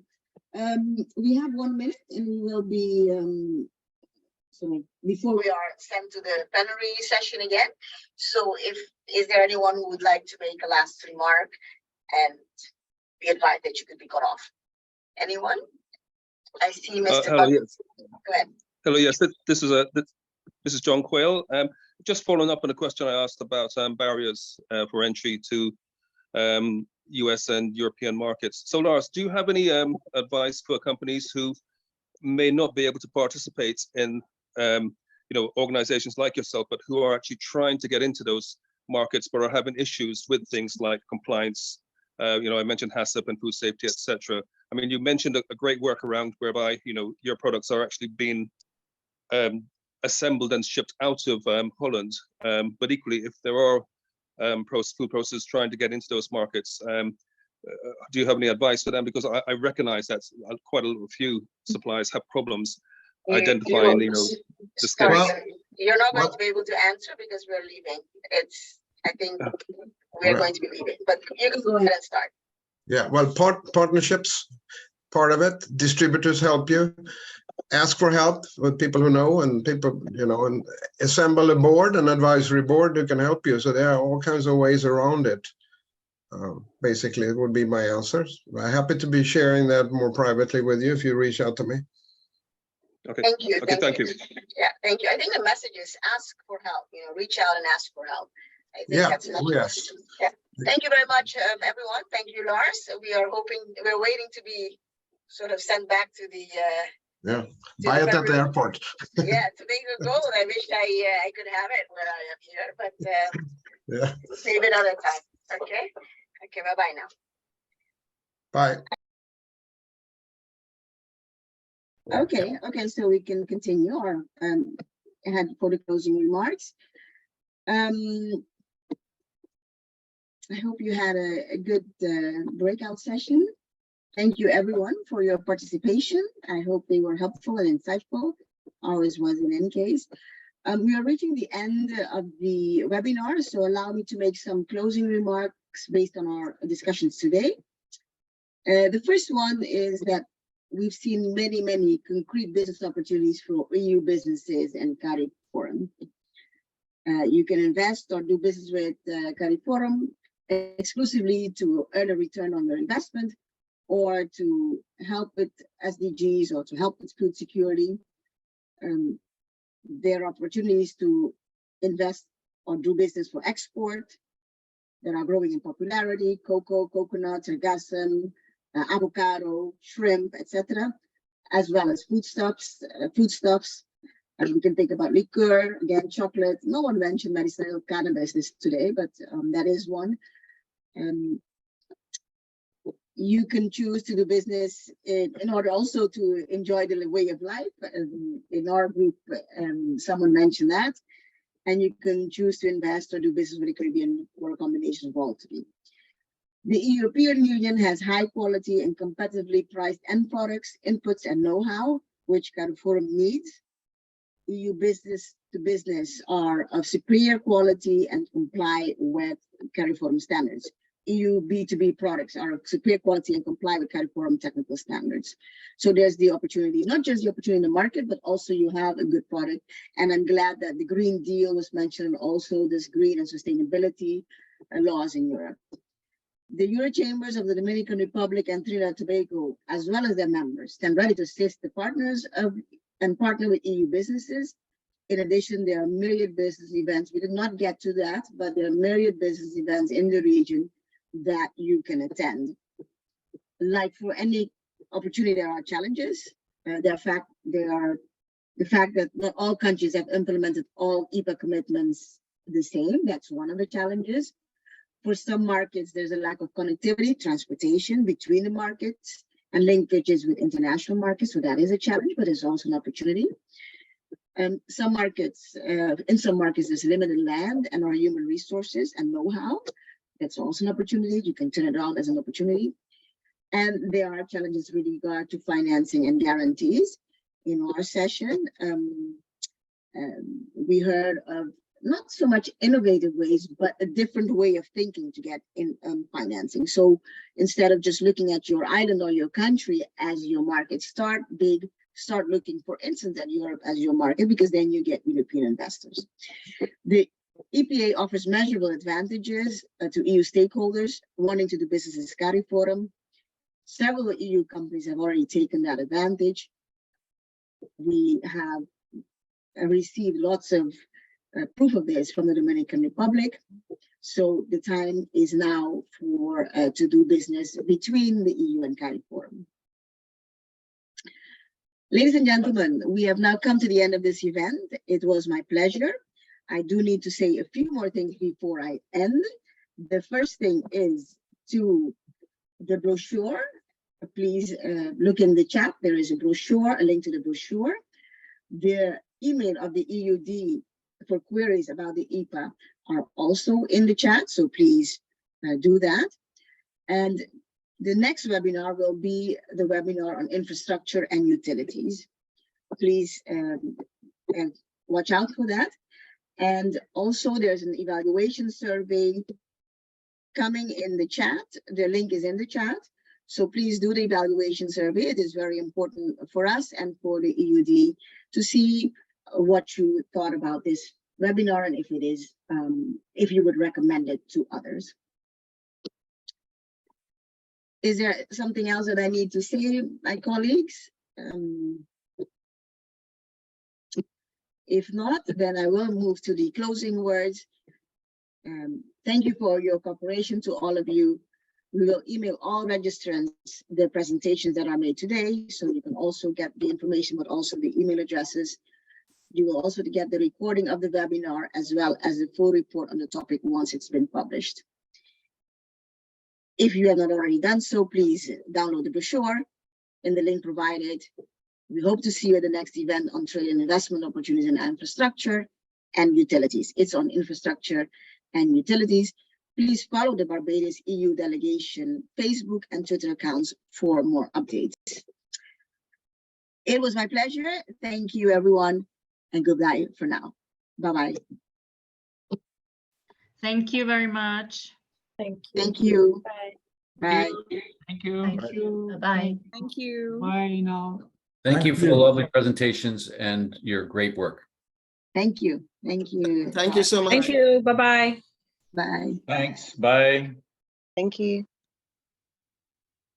Bye. Great.